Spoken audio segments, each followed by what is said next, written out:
Hello, everyone. Welcome to YFA, your weekly gaming and movie and comic news podcast. I'm here with Al. Yes, you are here with me. I'm here You're stuck with me. Yeah, Sorry. I'm forever stuck with Al. And your host, me, Abe. And we're here to chillax, goof off, tell you about everything that's happened this week. And man, it's been a fucking shit show. Yeah, it's been pretty shitty for a lot of people. It's been good for some people. Oh yeah, there's been some. It's been shitty for a few people. Yeah. Which we will get into. Yeah, we'll get into that into our news section of our podcast, but we are gonna now go over our PWRs. What Do you think that's you... a good order? What? Oh. PWRs? Yeah. You think so? Yeah. The people are like, what is this shit? Is that a drug? What the fuck is it? You guys doing drugs? Drugs? Drugging up before every show. We're doing our we're taking PWRs. PWRs, man. Biggest just a sniff of the century. Yeah. It's the biggest Oh yeah, no. You did that a little too well, Abel. Hey, is there something you'd like to tell us? I'm an amazing actor and performer. Promise. Oh, yeah. Okay. Well, let's go with that. We'll go with that. We'll put that on the police report. Yeah. But what did you do this week? What did I do this week? I had off most of this week from work, which was nice. That's good. Like in terms of personal life stuff, I had Wednesday, Thursday, Friday off because I had PTO I had to use. So I was just chilling, watching stuff, playing a game. I can't say games. A singular game, but not a true gamer. Eating out a lot, hanging out with friends. That's good. Pretty chill. I was gonna go to in the kind of like a nerdy angle. There's a town in southern Illinois called Metropolis, and I was like, I'm gonna go there because I'm a Superman fan, and obviously they play up that angle because it's a small town named Metropolis. But I didn't go because it's a 5.5 hour drive. Jesus. And I can't justify driving that far to go to a place like there. But I really want. No. It's one of those places where it's better as a stop while you're on a road trip. Yeah. But I gotta make my way there one day. But per you, because I texted you yesterday, I started playing the Dead Space remake that came out last year. Nice. They had a copy at my local library, so I'm like, yeah, I'm gonna play it. I'll do it. It's really good. It's very. That's what I need to not invest in. I have a library card and I can totally just rent out a game. Yeah, you should check. I'm lucky. My library has a pretty good collection of stuff, movies and games. But yeah, I got Dead Space. I've played it for maybe an hour and a half yesterday. Nice. On chapter 2. It's very atmospheric. It's this time around. Obviously, Isaac's talking. Because in the first game he's a silent protagonist. Yeah, he's very like quiet. Yeah. If I remember like the backstory or they did like a little dev diary about how they made like the remake, and they had to like write Isaac back, like write his voice back into the game, not back into the game, but they basically gave him lines, but that wouldn't mess up the original lines from the first game, so they wouldn't diverge. Yeah, I can see. I didn't watch that, but no, it's very seamless. Like, yeah, it's like, seamless. Oh, it was always supposed. It makes sense. I get it. The first game was what 2007, I think, something like that. Yeah, 2008. And it just you had your fair share of silent protagonists. Like the original Modern Warfare, BioShock. It's just that was the trope back then. But now it would just be so awkward if he never said anything the whole time. Just blank stare. Everything is happening. Maybe the occasional or grunt, but no, it's him grunt. I love Isaac. He's one of my favorite, toughest gaming protagonists. Oh yeah. Very just for an engineer. Oh yeah, obviously. And then he's just the atmosphere is on point. The controls are they're tanky, but like good tanky. It's a good time so far. So it's a quality. Yeah, exactly. It's a quality remake. Yeah. So I'm having a good time with that. And then I watched a bunch of movies this week. How many did I watched 8 movies this week, starting last Sunday. The day after we did our last episode. I saw Silver Linings Playbook. That's the one with Bradley Cooper and Jennifer Lawrence. Yeah. I don't know if you've heard of it. I think yeah. Yeah, Robert De Niro's in it. He's suffering from certain mental issues and struggling with life, and he's trying to get back with his ex-wife. And in the process, he meets Jennifer Lawrence, who's suffering from her issues, and they bond and they over things like dancing and other stuff. And it's a cute movie. I really like it. I saw The Hobbit, the 77 Hobbit, the animated one. Oh my god. Which is almost like a prequel to Ralph Bakski's Lord of the Rings, which came out I think a year later. But yeah, it's very short. It's maybe an hour and 17 minutes long, which is typical for a lot of nowadays. Like DC does a lot of straight to DVD animated movies about the same length. Yeah, unlike the recent movies, because there's 3 of them. There's no fat, but there's almost maybe should have been a little more meat, because it's just point to point to point, and none of the characters are really fleshed out except a Thorin a little bit, and then obviously Bilbo. But it's so weird because we're so ingrained with these versions of the characters from the movies. Yeah. Like 2 decades ago. Yeah. But seeing the version of Gollum and Smaug. God.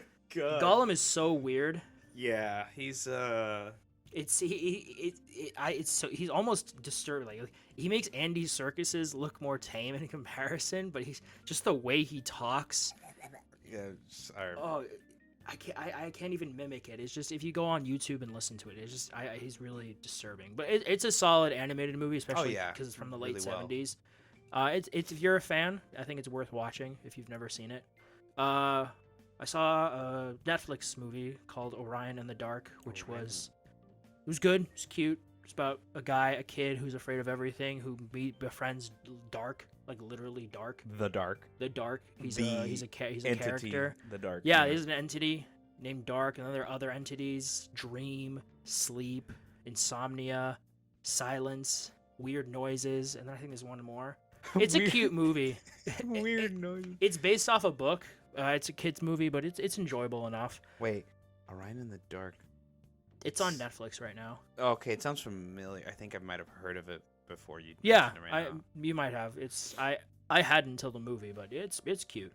And then I saw the original Dune. The 1984 Dune. I rewatched it actually because How do you like those VFX, buddy? It's not the VFX. I mean, it's the 80s. It's kind of similar to Star Wars. It's a little shittier than Star Wars' VFX of the time, but it's just so cheesy, especially in comparison to the recent, the one that just came out, which I also watched. But it's just there's a charm to it. It's very it's super Don't you cheesy like the blocky shields? Hammy. The blocky shields. There's a scene where a very crucial plot point is he consumes this beverage. I won't go into details, but he consumes this kind of beverage, this liquid that unlocks something within him. And when he wakes up, and this was a throwback to something earlier in the film that his father had said, but just the way it's delivered, he looks up in the sky and he's like, "Father, the sleeper has awakened." And it's just so hammy. Oh my god, it's funny. It's a funny watch, but it's that 80s writing / delivery. Yeah, it's just cheesy as shit. Cheesy, the book, I'm still listening to the book, and the book is just super serious, and that movie is really cheesy. And then I saw Platoon. What's that? Have you ever heard of Platoon? It sounds familiar, but it's with Charlie Sheen and Willem Dafoe. Do you know that scene of Willem Dafoe running in the jungle and he sticks his arms up? Oh yeah, it's from that. Okay. It's from that movie. Okay. Yeah, that Tropic Thunder spoofed really well. Yeah. Yeah, it's from that movie. It's a 80s Oliver Stone Vietnam film. I remember they're like in this hut and they're being like told to do like Russian roulette or whatever.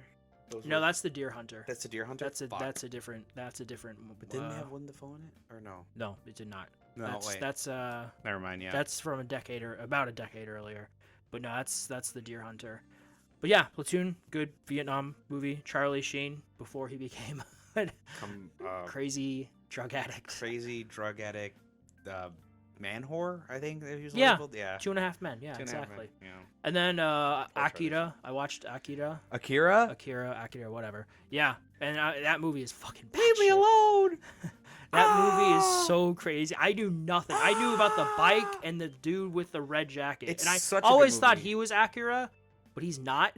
Nope. Yep. It's such a trippy movie, and my friend was telling me about it. Like, yeah, you should read the manga because the manga goes in, dude. Yeah. It just goes in. Yeah, I really want to. It's a beautiful film. It's from the late 80s, I think. Yeah, well animated. It's so gorgeous. The director who who made Akira, I believe none of his movies end in like happy ending at all. That makes sense. None of them. There's another movie he made. The guy who made Akira, he made a movie about a dude who like I think he drank like because he works at a pharmaceutical company. He drank something that made him produce an aura, but that aura of pheromones he would release killed anyone within like 100-mile radius in like seconds. When you're just a really introverted person, you just don't want to deal with anyone. Dude, you're like, get away from me. Dude, and this guy freaks out because everyone around him is like dead. All right. And he's like, what's happening? And like the government, like the whole movie is just him being attacked by the government because they know it's him. And then guess what happens? They send in like this astronauts teams, like SEAL Team 6 group to go like confront him and like kill him. That makes sense. He steals the suit and goes like, he pops it open. Oh, hey guys, you see, I'm okay. I can talk to you guys. And then like when he opens up the fucking suit, all the gas from like his sweat and pheromones just fill the room. And all the officials' faces are like, ah, and then the movie just ends. The end. Yeah, that's a great movie. That's a great ending. Yeah, it's oddly comedic, but like also very dark because like there's just a bunch of people just dying. Dark comedy. Yeah, it's dark comedy. I mean, vaguely just because of the dark comedy aspect, but yeah. I immediately think of American Psycho. Oh a lot yeah. of people die, but it's funny as fuck. Yeah. Continue. Sorry. Yeah. No, you're good. I got what was that one called again? I can't remember, but it's maybe the same director who made Akira. I need to look him up. I'll have to look it up. I was adding his films to my watch list. And then I watched Grease because I wanted to watch Grease and I wanted a musical and it was catchy. Grease Lightning. Yeah. Wait, with John Travolta? Yeah, that one. Okay. Grease Lightning. Go Grease Lightning. Yeah. That's yeah. If you like a musical and somehow you haven't seen it, yeah, watch Grease. Then finally, yesterday, I went to see Dune Part 2, and it was really good. Dude, I saw it in. Shit was fire. Like I heard it was great. It's really. I really enjoyed it. It's I think I like it for different reasons compared to Part 1. I think Part 1, I saw a comment and I agree completely. It's almost like a music video about the vibes and the world and just setting that tone. Part 2, I'd say, focuses more on character and action compared to Part 1.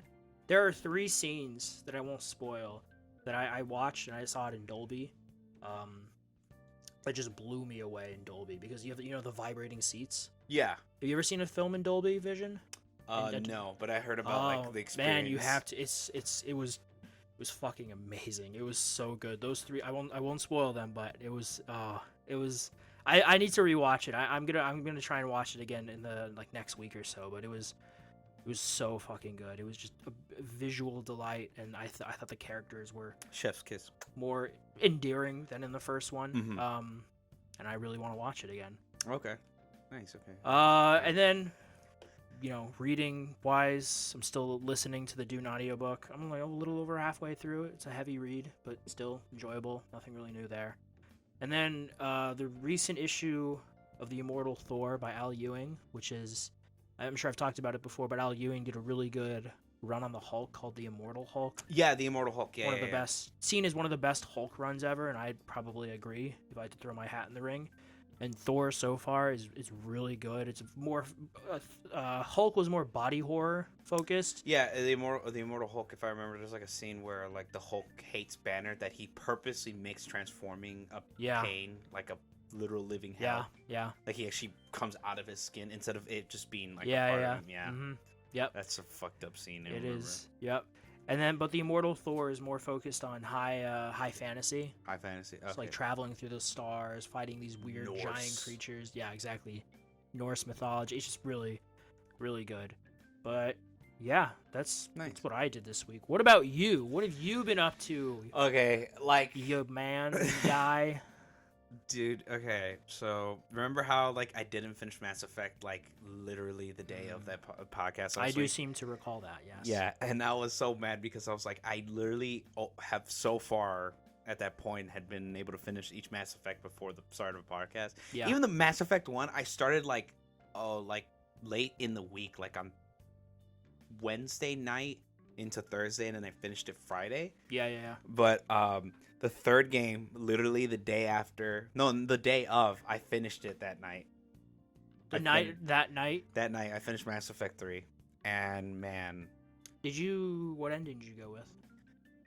I went with the one ending that kills. Well, spoiler alert: the ending that kills all synthetic life, but it inadvertently kills the Reapers, so that all organic life can live.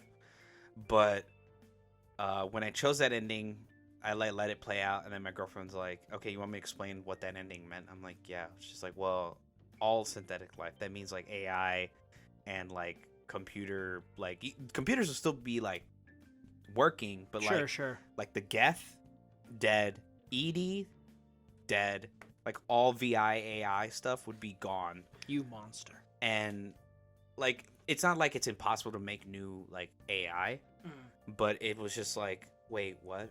Are you serious? And she's like, yeah, that's the ending where like the Geth, the people you saved Geth, because in my playthrough you can help the Geth ally with the Quarians, and the Geth would help Quarians create suits that will help them not have to be able to completely like permanently wear suits. Like they could, because the whole like point of Quarians is that they're like really weak immune systems because they've been off world and haven't been able to like take up like all the bioorganisms and biology shit, right? So you like help them work together and they like create all that cool shit, right? And then Edie, she like becomes like a fully awakened AI, and she has like her own personality and like falls in love with like the pilot of the Normandy. His name's like Joker. Well, that's his code name, but his real name's like Jeff something. Jeff Joker. He's voiced by MacFarlane. No, not Seth MacFarlane. Seth Green. Or not Seth Green. No, Seth MacFarlane. No, Seth MacFarlane doesn't voice Chris Griffin. Oh, Chris. I thought you said yeah. I don't know why I heard Peter for some reason. No. Yeah, Chris. Seth. Yeah, you're right. Seth Green. Little old redheaded Seth Green. Yeah, Seth Green. He voices Joker, but yeah, when I heard that ending, I'm like, fuck, I should have chose the other ending. But she's like, the other two endings, you just die. You just straight up, you sacrifice yourself and you die. But what do you sacrifice yourself for? For the first ending, it's when it's like symbiosis, synthetic life and organic life merge together, and there's like an understanding of like organic sympathy and emotion, but also having like the complex intelligence of like an AI or like a computer program, Okay. So it's like it's merging them both together. And then there's one where like you merge with the Reapers and control them. Whoa. Yeah. That's intense. But those two endings, you die. The third ending, the one I chose, where you just destroy all synthetic life, including the Reapers, you survive. And I will survive. From what we saw there was actually I don't know if you remember the Game Awards with The Last of Us that was nominated. I forgot what year that was. The Last of Us Part 2? Yeah. That was 2020. 2020? Okay, so in 2020 they released a trailer at the Game Awards. Oh, yeah, for the next Mass Effect? Yeah, so I was looking back at that trailer because I was like, I didn't know they were actually, oddly enough, I completely forgot they released that trailer. So I was like, oh my god, they're making a new Mass Effect game. I watched it, and the trailer is the ending I chose. So that ending is canon. So all synthetic life is dead. You monster. This is your fault, even though they were already making the game. Yeah, I was like, wait. But not even that. Like, when Mass Effect 3 came out, which was like years ago before they announced the new one, I was just like, wait. So just all synthetic life just gone. Yeah. That's so fucked. And that's quote unquote the perfect ending. But I'm going on a tangent. I'm talking about this game too much. I love the game. 9 out of 10. As much as the ending was like, I felt like there was no winning. I love the trilogy. It's a good trilogy. This Mass Effect Legendary Edition is really good. Yeah, I have it in my library. You need to play it. Yeah, I started playing the first one a couple of years ago. But I never got far into it. But I do need to give it another shot at some point. Yeah. I also have been playing, obviously, Helldivers 2. And I've also been playing Overwatch 2. And then I recently just started playing yesterday Conan Exiles. And I plan to play No Man's Sky starting Monday, hopefully. But no. No. No, man. No, man. There's no sky. Sky. I was trying to think of something like, how do I use sky? Yeah. No, man. Sky. There's no sky. I don't know. There's no sky, man. It's all fake. It's all fake. It's like the Truman Show. Yeah, exactly. Yeah. Exactly. Good but reference. then I haven't watched like films, but I watched some TV shows on Crunchyroll. I just started Well, actually, I was watching this one show. I forgot. I believe it has like a weird, complicated name, but it's about like this guy who basically in the world where music. It's like a quiet place in a sense. In a world where music. No, I'm trying to really explain this without trying to get into it too much, but to put it in layman's terms, this world where there used to be music, but these random monsters showed up and are attracted to music and sound. Well, actually not sound, just music in general. And this guy who grew up being like a pianist who's like amazing with the piano, basically one day gets out of his shell and performs at a festival that was quote unquote pre-planned and was like, yeah, it's safe to play music here. There's no enemies in the area.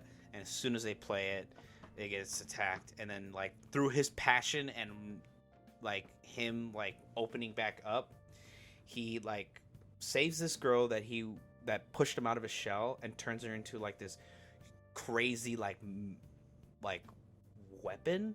She has like this violin like weapon thing, and like he's like a conductor, and the only way he like saved her life is that he gave his like right arm for her to have life again, because she died in the attack. Nice guy. Yeah, so he's like this conductor dude. I forgot the name of it. That sounds like a lot. Yeah, it's a lot. It's and they're trying to get to New York because that's where like the big orchestra's playing, and he wants to go there. Yeah. And then I also watch Buddy Daddies, which is like two hired killers actually like find this girl, and they end up killing her father that she was looking for, but she doesn't know that because she's like a really little girl. She's oblivious, right? Okay, I get you. So she imprints on these dudes as her dads. But well, yeah, that's kind of messed up. Yeah, but it's pretty funny. It's like a not dark comedy, but it's a comedy like I don't even slice of life. How do you even describe this genre? Talk about daddy issues. Yeah, it's like spy dark comedy. Like that's spy dark comedy. Yeah, it's a spy dark comedy if anything. And then I started watching a show called Solo Leveling. It's basically like if the world of RPG like merged with our world. But like in a weird way, like basically like you know how like DC has like boom tubes, basically those tubes just started randomly popping up, and inside are like monsters, and regular weapons have no effect. So like bullets do no damage to these things, cannons, nothing. They tried nuking and nothing's died.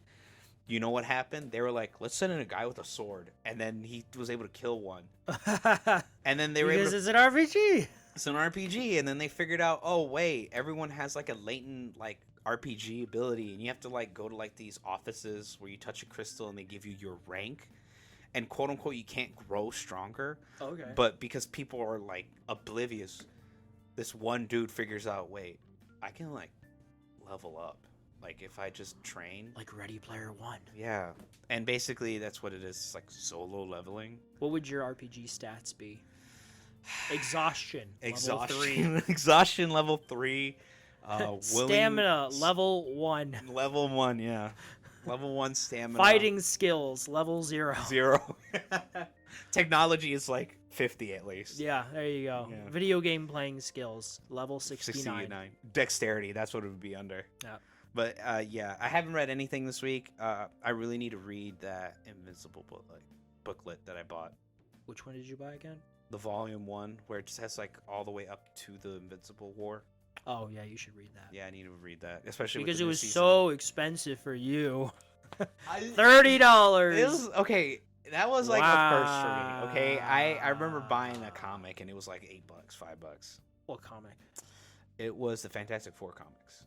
a single issue or what? They're multiple issues. Actually, they have. I think 2 of them have correlation. Like one is one after the other. But then I bought a third random one made by a different artist. But I need to find them. But they're really old, and you can tell I read through them a lot because the fucking cover for the pages is like completely little ripped beat up. off.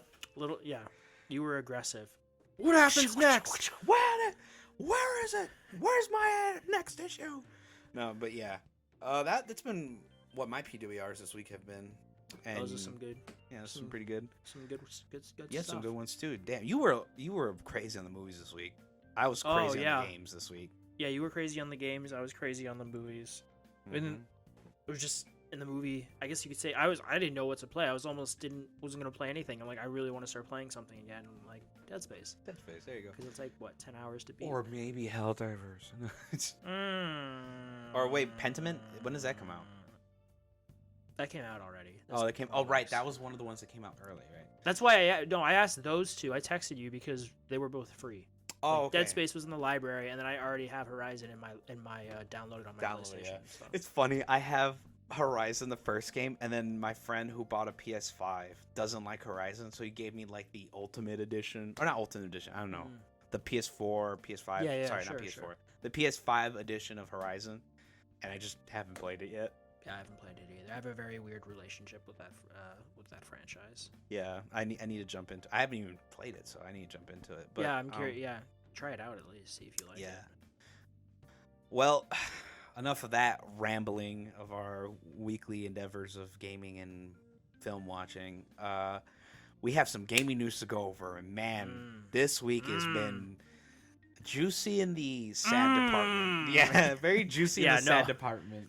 Yeah, holy fuck. A lot of depressing stuff that I feel like we should have expected because of how this year's been going. Not just in the gaming industry, but a lot of tech industries. Yeah, have been going through these layoffs. Spoilers, it's more layoffs. But there was some positive stuff that we'll get to. There was positive stuff too. There's some positive stuff this week, but you know, it's looking to be the year of layoffs, not the season of layoffs like we thought. This is a year of layoffs. Everyone's Xbox, Sony, EA now.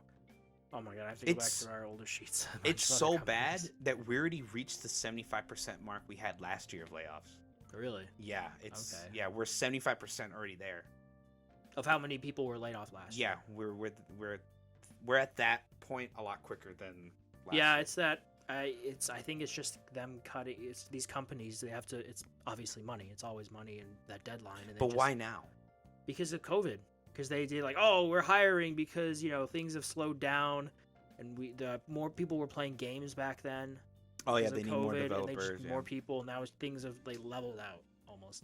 It's not just this industry that's been going through this. It's a lot of different industries. Yeah. Streaming. That's why I feel lucky because I'm gonna get a jinx it, but I'm not getting laid off anytime soon because there'll always be accidents. Yeah, there always buildings will always burn down, so there'll always be room for us. Yeah. But yeah. Do you want to go for the first one? I'll go over the first one. I mean, it's a very small, in comparison to some of them. Hey, these people... These people matter. These people matter. They're not small. Well, they're super and massive. Yeah, super massive layoffs.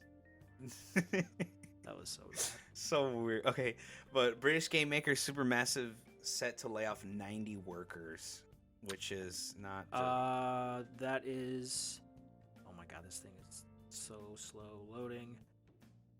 Oh, my stomach. Yeah, 150 staff members. They are at risk of redundancy and will lay off roughly 90.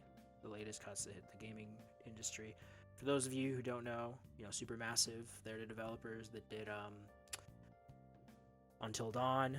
Yeah. They were doing the remake, or not the remake. I'm sorry, the remaster. No, they're not actually doing the remaster. The recent remaster. They're doing Little Nightmares 3. Yes, yeah. Little Nightmares. So those guys, the little horror guys, little horror dudes. But this is how much of their staff? What percentage? I can't. I don't know. No, yeah, it's that's Bloomberg for you. That's not getting the right numbers. Yeah, because you have to subscribe to their newsletter or their articles. So don't go to Bloomberg.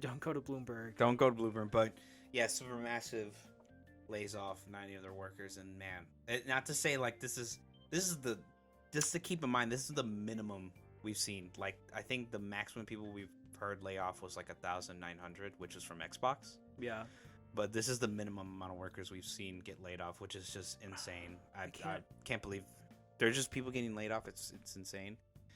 Yeah, I mean, from this IGN article, it's Supermassive, just one of the many developers to suffer layoffs, with over 6,000 jobs impacted this year alone. Jesus Christ. But yeah, I'll read their statement to honor them that they posted on X. Nope, I refuse to call it that. It's Twitter. It's no secret that the games industry is currently facing significant challenges, and unfortunately, we aren't immune to this. After much deliberation, with deep regret, we are therefore undertaking a reorganization of Supermassive Games. As a result, we are entering into a period of consolation, which we anticipate will result in the loss of some of our colleagues. This is not a decision that's been taken lightly, with many efforts made to avoid this outcome. We are all too aware of how unsettling and difficult this process is going to be for all of our employees, and we'll be working closely with all those involved to ensure the process is conducted as respectfully and compassionately as possible. We're committed to focusing our efforts on our core strengths and upcoming titles to ensure the continued sustainability of the company.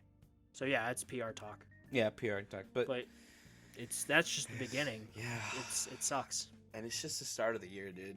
It's already March now. Yeah, it's now. Well, now it's March Madness. March Madness. Woo. But yeah. What? Yeah. Who else has suffered layoffs this week? Well, if I keep going down this list of Excel and I keep looking at more depression, we have more layoffs from Sony. Ew, Sony. Yeah. Gross. Who are those guys? Who are those guys? They're laying off close to 900 staff. Specifically, their London studio is set to be closed. All those jobs just gone. And yeah, the real kind of sour taste that's left in everyone's mouth, besides being laid off, is the day before there was a whole before the layoffs, Jim Ryan visited the London studios and said hi to everyone, and everyone, I believe, I think the London studios Twitter posted saying thank you, Jim Ryan, for coming here, and one of the staff members replied saying it was great meeting him, he was a nice person, and yada yada, but practically, I wouldn't say brown nosing, but being very genuine about he's a good person. And when the tweet came out that the staff was being laid off and the whole place is just being shut down, I think it was her next reply was, I have no words. It was just, yeah, that seems really, I don't know why he would time it that way. He just felt bad, but I don't know. I obviously don't know what was said there, but maybe he talked to upper management to let them know in person, but we, the other people, didn't know until he was gone. Yeah. Maybe that's just speculation. I don't know what was said there. Obviously, I don't work there, but yeah, 900 staff. That 900 staff across all of PlayStation. Yeah. A lot of their studios were affected. Naughty Dog. Naughty Dog. Firespray. Insomniac. They made statements. We can't read them all, but it's the usual PR talk. But according to this article, it's about 8% of its global PlayStation workforce. Yeah, which looks small, but 8% is still a big still chunk. 900 people that were affected. I mean, it's out of the job. It's gone. They're gone. Yeah, and it's where are they going to go now? Everyone's laying off. Are they going to jump? Arrowhead. It's just you look at this and you see people. Yeah. Maybe our age or a little younger now. A little, yeah. Getting into wanting to get into the games industry, and they see this am I going to be at risk? Why bother if I'm going to be treated this way? I think that's why a lot of indie studios are really popping off. Yeah. No, for sure. I mean, I think Baldur's Gate was more independent. We just got Pal World, Helldivers. Right now is independent. Yeah, they're very independent. Obviously, with help from Sony. They're getting help from Sony. But they might be bought out by Sony, but we'll see. I digress. But yeah, a lot of layoffs from Sony. And then along with the layoffs, it was announced that some games were being canceled. And because of Jason Schreier, we do know that a Twisted Metal game was canceled. That Fire Sprite was working on. London, I believe they're London based. Yeah. But Damn. I know the Twisted Metal community has been waiting for a new game, especially with the TV show being kind of successful. Yeah. Apparently, according to him, and when he says stuff like this, it's on the dot every time. Pretty on the dot, yeah. But this game was in early development and wasn't yet greenlit. Wow. So it was just like an idea that just not going anywhere. Like how Days Gone 2, there was an idea that they were floating or that they presented to Sony. And they were just like, no. Yeah, essentially. It was never officially greenlit. So that was the case here with the Twisted Metal game. But now we know that it did at some form. Baby version, it existed. Yeah, okay. Yeah, they probably had like a bunch of... Well, usually if I remember how these like pitches go, they usually have like a bunch of concept art made and like 3D models at least worked on before they present it to them. So they probably like saw some stuff and they were just like, I don't know, maybe people won't like it. You know, fucking... This is why I think we talked about it last week, where there should be the suits that just handle the money and then the creative like decision makers, like, would this be good? Yeah, that's like example. I think I've mentioned it before, but that's what it seems like they're doing with DC Studios now. Yeah, with James Gunn and Peter Safran. Yeah, Peter being the more suit business guy, and then James being the more creative guy. Yeah, and them just being able to communicate, and even with that, like sometimes, like every other thing, it doesn't always work. Like sometimes they're communication, they could butt heads, but if there is like a nice chemistry and balance between both of them, I think they can get shit done. And it looks like so far with James Gunn, this is a little off topic, but James Gunn's thing looks like it's going well. Well, yeah, that's actually part of the news that we'll get to later for that news section. Yeah, but yeah, as always, I hope everyone is able to bounce back. If it just a job that they like, that is treats them well, pays them well. If it's not the gaming industry, you know, wherever it is. Yeah. As always. What? Oh yeah, more layoffs. More layoffs. More layoffs. Wow. Abel. Ready for some more layoffs? You want to keep rolling the dice and going like, oh, can't wait to see what's next. Oh, more layoffs. Oh, great. Who is it this time, Abel? Electronic Arts. Everyone knows EA. It's in the cutoff. It's in the. No. It's in the layoffs. No, don't. No. That's such a bad name. EA Sports. It's in the cutoffs. Jesus Christ. But they cut off 5% of their workforce, and the publishers moving away from future licensed IP in order to double down on owned IPs, sports, and online communities. So a lot of people took this as like, oh my God, BioWare is not going to be able to make the next Mass Effect. It's all gone. It's scrapped. It's like, no. They're still working on Dragon Age Inquisition. Isn't that their own IP, though? It's not a licensed IP. That's their own IP. The Mass Effect series? Yeah. Yeah, I know. Yeah, no. But that's what people were getting mixed up. Like, they're just getting confused. Okay. Yeah, a lot of people were getting confused. Like, no. They're still making these games. It's just EA with their IPs. They're just not moving forward with making new ones. Okay, this article, because I was asking before, it is still Andrew Wilson. Fuck Andrew Wilson. Fuck Andrew Wilson. Fucking really? Australian piece of shit. Go back down under. Jesus. Down under. Dude, he's made some of the worst. Good I might. Back down under. Shrimp on the bobby. Speaking of Australians, I forgot to mention this last week, but I actually share the same birthday as Steve Andrew Irwin. Wilson. No, not Andrew Wilson. Holy fuck, no. I'm sorry, as who? Steve Irwin, the crocodile hunter. Well, he's dead, so he doesn't have a birthday now. He has a death day. It's a death day. Well, no, that's not the day he died, you fuck.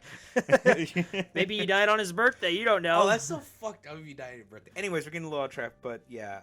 But it is still Andrew Wilson. So Andrew Wilson. The company's moving away from development of future licensed IP that we do not believe will be successful in our changing industry. Which is such bullshit because of one of the games they can't. Okay, so I'm going to go off on a tangent because this was something I was super excited about, but they're still making, with that statement, licensed IP being with like Star Wars, Disney stuff. They're still making the Black Panther game and the Iron Man game that EA Motive is doing. Yeah. Those are the guys that did the Dead Space remake that I'm playing right now. They're doing the Iron Man game still. But the one thing that was canceled. Let them know. Let the people know. Was the FPS from Respawn. That was the Star Wars FPS from Respawn, because that wouldn't do. Why would that do well? Oh, totally. You know what that translates in EA terms? We couldn't find a way to monetize it. Yep, pretty much. Pretty fucking much. I hate EA so much. At this point, like, have they now woken up to being labeled literally the worst company? I think they have before. I'm pretty sure they have. No, they have been labeled. Yeah, okay. But I'm like, why hasn't that set in? Because you know they don't care. They're making they don't money. Care. It's money. They're suits. It's so fucked because people just keep buying their slop. No offense to people who play FIFA, but like, holy shit, why do you keep eating that shit up? You're giving these the board money. members and their the traders and the trader no, inside traders and the investors. They just care about the bottom line, which is Benjamin. Yeah, and dude, Benjamin F. Benji F. Dude, it like Ben Frankie. Yeah, as much as I have cousins who play FIFA. I grew up playing FIFA. Go punch them. I just like don't punch them. Just don't punch. But like, holy shit! Like, you guys complain about these games being released every year, but you guys keep doing the fucking FIFA. I don't think those are the same. See, that's the thing. I've seen that argument before. I think those are just two separate audiences. There is those who are like, oh my god, why do you keep buying this slop? And then the people who do that, they're not complaining. They'll still buy it. You know, just a lot of people. I think more than people realize, because I think like the people who would listen to this podcast, the three of you, thank you, but the type of people who would listen to something like this or another podcast or a show like this, those aren't the general gamers. A lot of people, audience, they'll just play something like a COD or a FIFA or more or Fortnite. You know, they're not playing the stuff we play, like Conan Exiles and Dead Space remake, or Pentiment, which I want to play, or what did I just say? Sea of Stars. Exactly. Yeah, that's more of a focused gaming community area compared to the people who just want to play FIFA or COD every year. It's like that one phrase I hear. It's like when you're here, you're family. It's a term they use for when you are used to your own ball and chain that you don't notice it. It's a term, but it's a phrase. But I feel like that's what like these people who like keep buying FIFA, they just don't realize that they're being bled out like fat pigs. This article from Insider Gaming is talking about what it could have been, and I hate that this, like, one of the first paragraphs is, first, it should be said that by all accounts this game was fantastic, and that isn't just coming from the developers, but from everybody who had the opportunity to play the. Wait, it was already like alpha, like people... I don't know, some playable state. Yeah. Wow, fuck, dude. This was. If I ever meet Andrew Wilson, I'm gonna kick him in the balls. Dude, yeah, I'm sorry. You're gonna be that little angry Chicago guy. Like, if he shows his fucking face in this basement, dude, he just walks down the. Good day, Mike. Good day, Mike. Dude, I bet you that's probably why they don't do events anymore. Like EA, they don't do like live events with like their CEO talking. Well, no one does live events. Sony doesn't do live events. No, they don't do it anymore. Neither does Microsoft. Yeah. Neither does Nintendo. No one does live events not anymore. But it's like cheaper to do. If videos. He did, you know how many people he would have to have an entourage surrounding him in the stage because people would jump and try to fucking murderize us. The game started with The Den, which was the player's base of operations that contained your ship, a map of the galaxy, an upgrade station, an armory, and more. It's understood that it would be here where you would select which bounties you'd want to pursue. The player could equip the weapons they wanted, upgrade their armor, yada yada, go to the ship. The game was not an open world, but instead offered a linear level experience, but did have also like larger... Mass Effect with Star Wars. Yeah, it seems like it. Larger open areas for the player to explore and find their bounties and other secrets. Combat was described as very fast-paced due to the Mandalorian's jetpack. That, you know, I can't do this. This is gonna hurt. I can't. I'm not. No. This is 1313 all over again. Nope. Oh, dude, 13. No, why did you make me remember? I had that in the back of my head. The fucking Uncharted that demo from E3. I think people played it. I think people were. Yeah, they said it was good. It was hands-on that year. Yeah, they were like, "Oh, it's good. It's amazing." It's like, and like, that hurts. I will say though that they did confirm that they're still making the next Jedi game, which I am happy about because I like the first game and I have the second game that I still haven't played, but at least we're getting a third Jedi game. Yeah. So I guess that's a silver lining, even if Respawn of all people not making FPS. Maybe they'll make Titanfall 3. They're scared of money. I'm just kidding. I mean, to be fair, Titanfall 2 wasn't a huge success. Well, because they tried to put it up against fucking Battlefield. No, I know. And it was a COD. It was a terrible release. Yeah, Dishonored was the same. Dishonored 2 came out around the same time and didn't do well because it was a shitty release time. But it's a really good game. Yeah. Yeah. So. Fuck. But fuck you, EA, laying off 5% of your workforce to everyone. We hope it works out. Yeah. These two basement dwellers wish you the best. Yep. Mm-hmm. Okay, but now, yeah, some positive. I preemptively clicked this and had this up already. Yeah, by the way, because I fucked that. Please do. Let's have a little positivity in the week. So I'm gonna read the title first, and then I'll read the rest of the article, to keep it simple. Sure. But Remedy acquires full control rights for 505 games. No, you should have said Remedy acquires full control. Control. You messed up. He failed. Fuck. He failed. It's okay. Full control of Control. Yeah, the game Control. If anyone knows, it's a really good game actually. I played it. Actually, no, I haven't. Fuck. Wait. This guy's a liar. Have I played it? Wait, no. I played a little bit of it, but I haven't beaten it. It's one of my games in my back catalog. I have it in my PS Plus. I have beaten it, and it is pretty amazing. good. It's so fucking good. Once you get the hang of the powers with the DualSense on PlayStation, it's easy. It's so good. It's so fucking fun. Yeah. But they acquired their rights for this game for 17 million pounds. Or is that? Yeah, that's euros. That's a lot of weight. That's a lot. Yeah. British currency. Yeah. Oh my god, yeah. Is that pounds or weight? No. That's pounds, isn't it? No, that's euro. Or euro is pounds, technically. It's like the term. No, it's not. Pounds, it's pounds. That's British currency. Euro is an EU currency. Oh. That's why it's euro. Is that? I think that's euro. Or let's look it up, folks. Let's look it up, folks. Euro currency. 50 quid. Might. Sorry. A little off track trying to figure out a price. But from what we can tell, it's a lot of money. Euro. It's the euro. Euro? Yeah, okay. 17 million euro, which is pretty fucking expensive because I know. Well, yeah. Oh my god, we're fucking idiots. It literally says right here, the Finnish video game developer. Finnish. It's not Britain. It's not fucking Britain, so they're not using pounds. Finnish.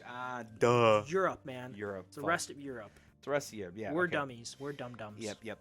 Remedy has reacquired the rights, by the way. They gave the rights to 505 games, but then now they bought it back for 17 million euro, which is pretty expensive. And if you want to transfer that to USD, go ahead, be my guest. I'm not going to do it for you, but it's a lot. I know it's a lot. I'm going to do it. Al's like, I'm going to do it. I'm going to do it. But that's good. Good for them. $452 million. Yeah, of course. So it's a little more US dollars. But yeah, good for them. I mean, yeah. They have an IP that's theirs and that is in their portfolio. So if any studio, Sony or you'd Xbox, like to see it with good studios that deserve it. And I think recently Remedy has shown they deserve. Control that came out in 2019, and I love Control. Alan Wake 2 just came out last year and was a Game of the Year contender. Oh yeah, won I believe quite a few awards actually. Yeah, won a few awards. Like tech awards. It's just game direction. I want to say it won. I think it won best story. I think. It won a couple of things. It won a couple of things. But they did say it will weigh whether to self-publish in the future or find a new publishing partner for the Control titles. And as we know, they've talked about it. They are Xbox needs some Control, help. Control 2.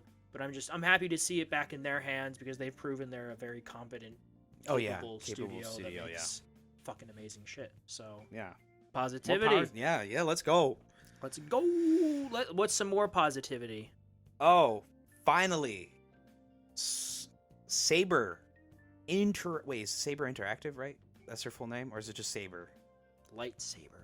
Basically, I think it's it is. Yeah, no, we're right. It's Saber Interactive. Okay, Saber Interactive leaves the evil clutches of Embracer Group, and is a developer of a new Star Wars game remake in a $50 million deal.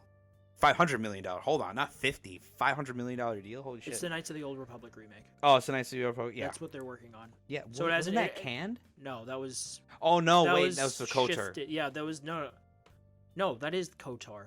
Knights of the Old Republic is KOTOR. Fuck. No, it was A-Spear that was working on it, but they're not working on it. They're the guys that do it. They're like, right now they're doing the port for the Battlefront games that come out this month. Oh, okay, yeah. That's those guys, but they're not doing that anymore. It's Saber. And Jason Schreier confirmed that it still does exist, but he can't we can't, I'm not going to say it's going to ever come out. You never know what happens, but it's still being worked on. But Saber is it's they're themselves now to a group of private investors in a deal worth up to $500 million. But as long as they're not under Embracer anymore, because Embracer sucks. Yeah, just a little side tangent. I remember when I heard about Embracer Group picking up a bunch of studios from like Square Enix, just a lot of like studios that like have like they need to sell. Sorry, you saying that made me think they need to sell Eidos Montreal. The guys that made Guardians. I need a Guardians too. Yeah, I will kill someone. For real. No, a lot of people share the same sentiment as I, especially a lot of like her name's like Jessica something. Jessica Simpson. No. God damn it. But she works at Santa Monica Studio. She worked on Ragnarok, but before she worked there, she was actually like a YouTuber. She posted a bunch of news and stuff. And basically she's like, oh, when I heard about the news of Embracer Group, it was very much like, oh, thank God they're picking up these studios. These studios are not going to get dissolved and like people losing their jobs. But everyone thought like, oh, Embracer Group, we're going to get a Deus Ex. We're going to get a bunch of games from all these studios we haven't heard from in years. And guess what's been happening in the past few years? Layoffs, more layoffs, studios getting closed down, Embracer Group just not releasing anything. So, but you know, I'm not surprised. But at least this group got away from them. And we wanted, because it's also Embracer. Yeah. Gearbox. Wait, Gearbox was under Embracer? Yeah. Oh, wow. Wait, whoa. So Gearbox, people who made Borderlands. Yeah, Gearbox is also breaking free of Embracer. Thank fuck. So I just wanted to put that in there because we had Saber tab, but I forgot to put the Gear. We want to Gearbox as well. They're kind of a big studio. Yeah. They're well known. Borderlands. No, what was that other game they made? The Overwatch clone. No. No. And especially after that. Battleborn, yeah. You can't see my face, my disappointment. Let's go, baby, Battleborn. Are you not born for battle? Dude, you know what's so funny? Did you ever actually play that game? No, I never got to play it because I played Overwatch. But that's the thing. I saw gameplay of it, and it looked genuinely fun. But the problem was they released it with Overwatch at the same time to compete. Never heard of Overwatch. Oh, you mean Game of the Year winner 2016? Overwatch? Yeah, Game of the Year. I mean, it did. It won Game of the Year in 2016 at the VGA, so. Yeah. Who else has become independent, though? Oh, let me tell you, good sir, because this developer has made the sequel to one of my favorite games growing up, Crash. Toys for Bob is officially going indie. Let's go. Which comes from IGN. Comes from IGN, yep. Like the other one. Like the other one does, yeah. Thanks, IGN, for writing this for us. Yep, thank you, IGN. For putting in the work. Yep, and we just read off everything else. You can't spell ignorant without IGN. Exactly. Okay, continue. Okay, yeah. Amid mass layoffs, studio closures, and general industry uncertainty, today we begin a handful of studios and companies reclaiming control of their own destinies. As here in this article, they also mentioned Saber Interactive, but mostly they mentioned Toys for Bob, who have worked on the Spyro remake and have worked on the Crash sequel and did they work on the remasters? I thought they did. Those remasters aren't even remasters; those are fucking remakes. They're remasters like the COD remasters were. They're a really good new coat of paint. Yeah, brand new. But it's at its core, it is the same game. Yeah, mechanically. But it's so weird because you have Blue Point remakes, but those are at their core. They're the same games. Yeah. Like Shadow of the Colossus and Demon Souls. Oh yeah. It's the art direction that changed. Yeah. So I'm happy for them. I don't know if they retain the IPs I'm pretty sure they can't because they're owned by Activision, the Spyro and Crash games. So hopefully this, I hope their indie Destiny brings them into the clutches. Do they own the rights for those IPs, or is it? No, I think they worked on them, and while going independent would notably deprive Toys for Bob of his access to the IPs. There you go. It sounds like there might be hope for those series after all. Toys for Bob goes on to state that it's currently exploring a possible partnership between our new studio and Microsoft, and adds that both Microsoft and Activision are extremely supportive of its new direction. Battletoads. There you go. Battletoads. While Toys for Bob's first project as an indie studio is apparently in the early days still, it's possible that it could bear fruit as a revival of Crash, Spyro, or another IP that Toys for Bob has become known for and beloved for. Okay, yeah, that's awesome.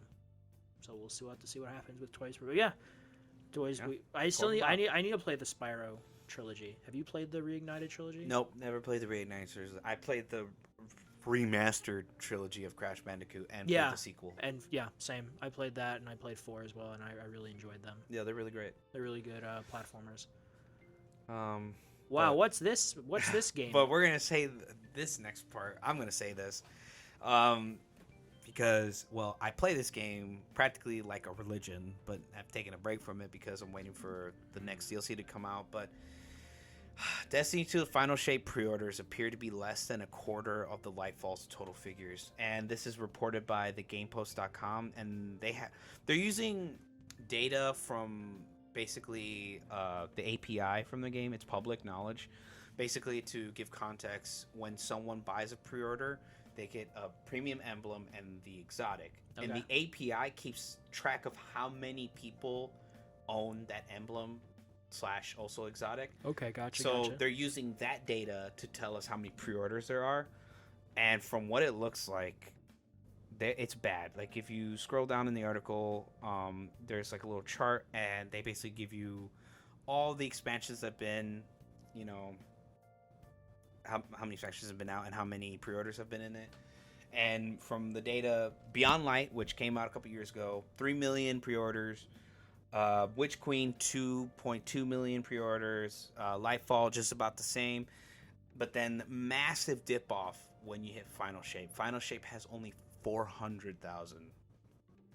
But are you one of those? I am, oddly enough, one of those people who still pre-ordered it. But this is what's also weird, is because if you cancel your pre-order, you still keep the emblem and the exotic. So this number could possibly be even lower. Really? Yeah, so people could still have this emblem, but not the DLC anymore. So this could even be worse. Probably 50k people probably have it, and I'm probably one of those 50k. Because you probably are. I'm probably, yeah. No, 100% I am. But this is just sad because it's frustrating as a fan, because we built such a good community during Witch Queen that's why Lightfall had 2.2 million pre-orders. Is because everyone in the Destiny community was telling their friends and like, oh my god, you should buy it because this is the end game. Oh no, this is the Infinity War before the end game. This is gonna be the like prologue to what's gonna actually be in the final fight. And management just really fucked us. Not even fucked us over. They fucked us, the developers, over, and it's so frustrating because it's a studio of like 1,500 people.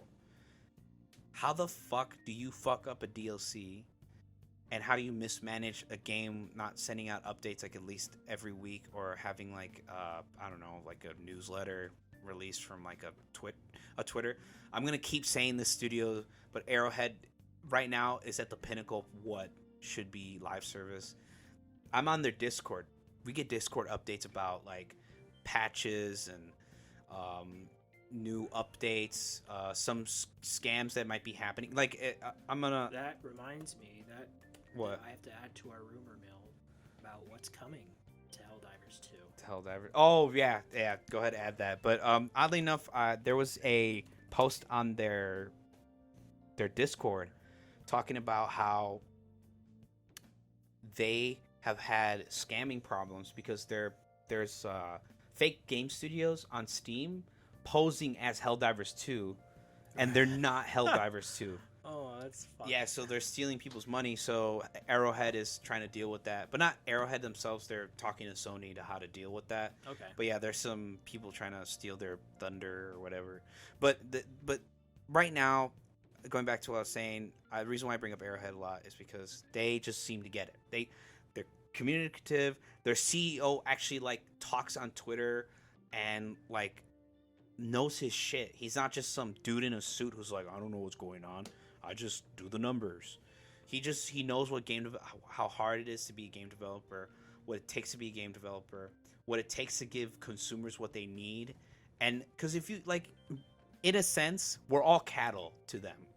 If you treat the cattle right, you'll bear more you'll bear more meat in a sense. Yeah, you'll get back tenfold. Like if you really treat us well, we'll sacrifice our firstborn for anything if it's really good.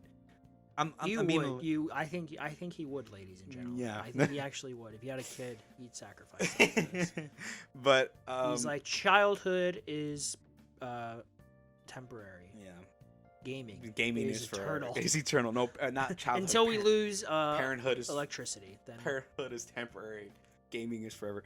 But it's just sad because I really want Destiny to be like this. I wanted it to be the new, like, WoW. Like everyone talks about, World of Warcraft. I wanted it to be like that new like game that like people would come back to and like have a fun time and reminisce. But it's like, no, it's turning into like a shit fest, a shit show, a literal shit show. And to add on top of the CEO being like the greatest, I love when someone tweeted at him saying like, quit tweeting, go back and fix the servers, mate. And he replied saying, oh, so you want me to be a CEO hovering over the engineers while they work and ask them, are they done yet? Or should I leave them to do their work so that they can get it done faster? Yeah. Let me know. And then that was the best reply he could do to people on dumb, the internet don't know what they're talking about. Yeah, they don't know what they're talking about. Armchair warriors. But yeah, the numbers are down, and then this also caused more controversy because, like I said, the API is not always accurate. Like, it doesn't count for everything. Like I mentioned, like people who refunded still kept the weapon and the emblem. Okay. So these numbers could be way lower, way lower. Maybe it's just one person. It's you. Yeah, possibly. You're the guy. Yeah, just one person left. But you would be. Yeah, probably, because I at least want to see how it ends. That's fair. I don't blame you. Yeah. You can do this next one. Oh, yeah. Again, some more positivity from the week. I don't know if I mentioned it before. It's a game called Balatro, which is a poker-based roguelike that was developed by one dude. And it's supposed to be really fun. Even if you're not into poker, there's little tricks, and it doesn't abide completely by the rules of poker. There's things about the game you can change playing this. Yeah. Terms of like, oh, you want to have all aces or all this or ignore this rule or whatever. It's one guy who did this, and within 8 hours it made $1 million in revenue. Whoa, that's insane. So it sold about 250,000 copies across PC. Copies across PC, PS5, and Xbox and Switch. Nice. Across within the first 3 days. But yeah, officially it's a poker-themed roguelike deck-building game published by UK publisher PlayStack, who told Game Industry Biz sales passed the $1 million mark after 8 hours when it released last week. And it's just one developer who did this. Of course. So he's raking in the change. Cha-ching. Yeah, it reminds me of the Lethal Company developer who like released his game for like $10, but like he's made like close I think maybe $10 million. I can't remember, but a lot of people bought it. And apparently it also reached profitability within 1 hour of being on sale. Jesus Christ. So that's awesome. That's great. Happy for him. That's great. He's passionate about this, and he made something people like. I just wanted to shout that out. Will I ever play it? If it comes to PlayStation Plus, I'll play it. Yeah. Game that I'd try out. I don't know. I don't know how much it costs. Let me look. Probably like $20 maybe? Something like that, yeah. Yeah, it seems like a $20 game. It's 15 on Steam. It's $15. Oh, okay. Yeah. So then it's probably like 15 on PlayStation. You want me to do this next one? Yeah, for sure. Yeah, for sure. I'm gonna keep rambling on, but the new Pokemon game was just announced at their like little like Pokemon Direct thing that they had this one day, and I feel like this is in response to Pal World, and like everyone's like, oh, what are you gonna do? What are you gonna do, Nintendo? or what's the studio that makes Pokemon? I can't remember. Yeah, it's Pokemon's its own company, I think. Yeah, Pokemon's its own work company, with Nintendo. Nintendo. But I forgot the name of the actual Pokemon company. Or not company, but studio that works on the games. Correct. But anyways, just people were like, "Oh, what are you gonna do, huh?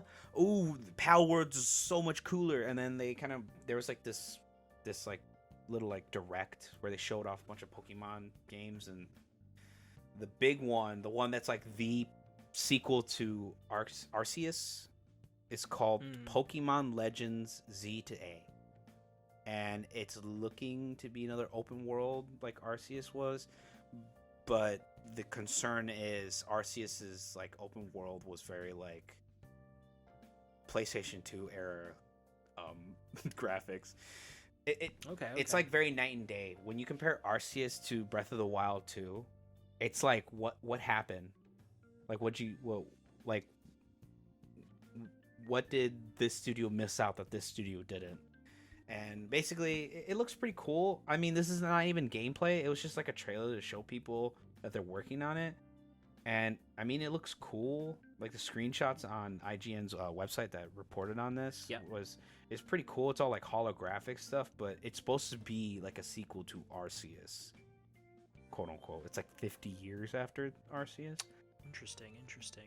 Yeah, I know nothing about Pokemon. Yeah, so.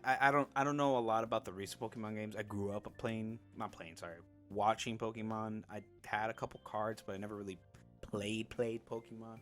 I just like the show. Yu-Gi-Oh! Yeah, Yu-Gi-Oh! That was my shit. I still got my cards. Same. I don't even know where Blue Eyes White Dragon.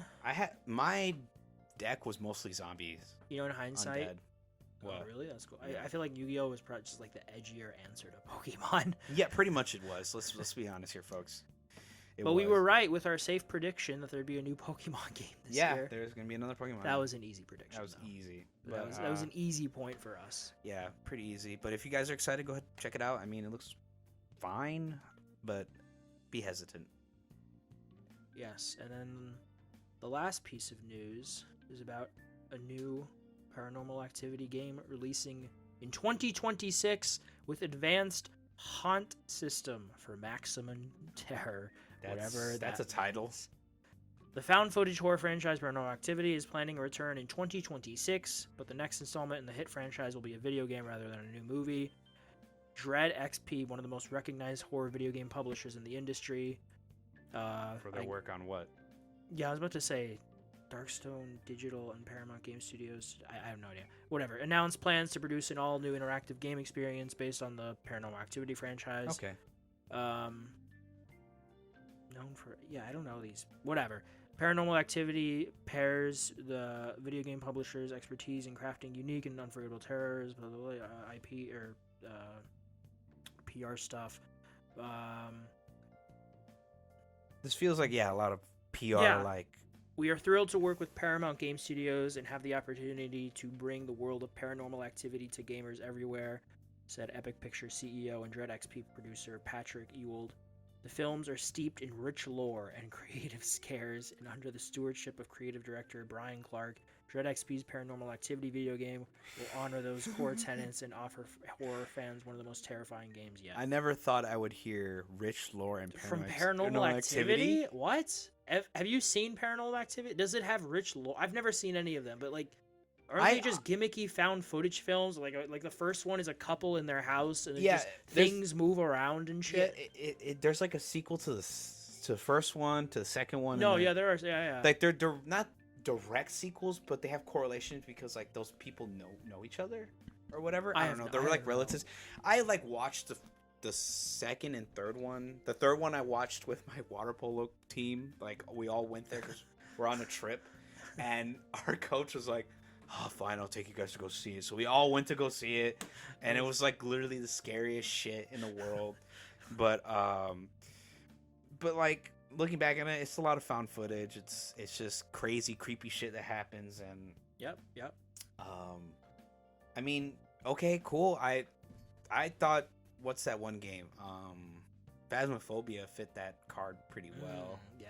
I know it's like a little janky, but that's like the fun of it. It's like jankiness. jankiness, but it's also scary because you feel slow and it's like a lot of tank controls. But anyways, okay, cool. I guess new Paranormal Activity game, kind of 2026. 2026. Okay. Ooh, I guess if anyone, until we see a trailer, someone out there who's a big Paranormal Activity fan who plays video, right? Yeah. Oh fuck yeah! Whoa! Yeah.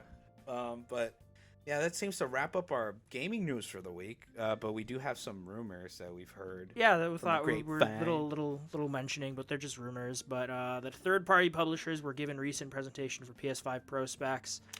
This comes from a dude named Colin Moriarty, who's was at IGN, and then he was kind of funny, and now he has his own thing, Colin's Last Stand. He has some connections, so okay, yeah. This tracks. Pretty much tracks. I think we both predicted that there would be one this year. Yeah, it seems like a relatively safe bet. I think Sony's kind of mentioned it in passing before, and it's about time, even if it kind of doesn't make sense. But we get these mid-generation leaps now. Because you gotta catch up with the technology because it's so fast now. Yeah. But yeah, I'd be curious. I'm curious to see if they show it off this summer at their probable showcase, and what that entails. Like, how big of a jump will it actually be? Like, will it be proper 4K 60 FPS for a lot of games? We'll see. Because a lot now have you choose between resolution and frame rate. So, like Dead Space. I feel like this generation, like the PS5. It's not the new IP generation. This is more of like the remastered IP generation. We've been getting a ton sequel. Of like a Ragnarok, Spider-Man 2, Horizon. We're probably gonna get Ghost of Tsushima 2. Have we gotten any new? Helldivers 2 is a sequel. Like, have we gotten any new IP this? Technically, we're gonna get Stellar Blade, but that's on for a while. That's second party. Yeah, it's second party. I mean, we did get Returnal. That's new. But like what I'm saying is like this generation is a lot of like remakes and remasters and sequels. It's not really like a new IP or like how you said. We just got Final Fantasy VII Rebirth. Yeah. I mean, I'm playing the Dead Space. Oh, I heard that remake. shit's fucking great. Final Fantasy VII Rebirth. Yeah, I'm definitely gonna play it at some point. But yeah, we'll see what happens. But yeah, continue. Yeah, sorry. And the next thing is that the rumor mill Dragon Age Dreadwolf is going to come out this year. Dreadwolf. Yeah, because people were with the EA layoffs. People were worried, like, oh my god, BioWare staff, they're gonna get gutted. We're not gonna get Mass Effect or the Dragon Age Inquisition Dreadwolf. Yeah, but it's like no. They're still gonna get it. Mass Effect is still in pre-production. Yeah, and Dragon Age Dreadwolf, it should be done soon. So yeah. Yes. So will you play it? I never played the first Dragon Age. Yeah, I want to play Dragon Age Origins. I never played it either. So. I heard it was pretty much just fantasy Mass Effect. That's it. Yeah. So I might try. It's BioWare, so yeah. And then this last thing, and this is all but confirmed because I've seen people on Steam talk about how they hacked the files or whatever. Oh yeah, data miners. Data miners, yeah. But vehicles. Yeah, there's a bunch of like stratagems and stuff that are in the files, but they need to be activated. Well, yeah. Are you excited? Vehicles, yeah, mechs. Yeah, raining hell on those fucking automatons, dude. They're fucking annoying. But yeah, I can't wait for vehicles to come out. But I hope it's next month because they said every month is when we're gonna get a new war bond and a new like. But we just started this month. It released in February, so we're gonna get if March is gonna start like the new month. So. You mean like this month? Yeah, like this month at the start of every new month that there's gonna be a new war bond. I hope you get vehicles. Oh, yeah, I hope there's vehicles. I hope we get some cool toys to play with. But yeah. Yeah, that's pretty much wrapped up our new stuff, right? Video game stuff. I think so for the video game stuff that we found. Video games. Talking about. How many times are we going to say video games? Video game news. Now's movies and TVs, the screen news. The other screen. Yeah.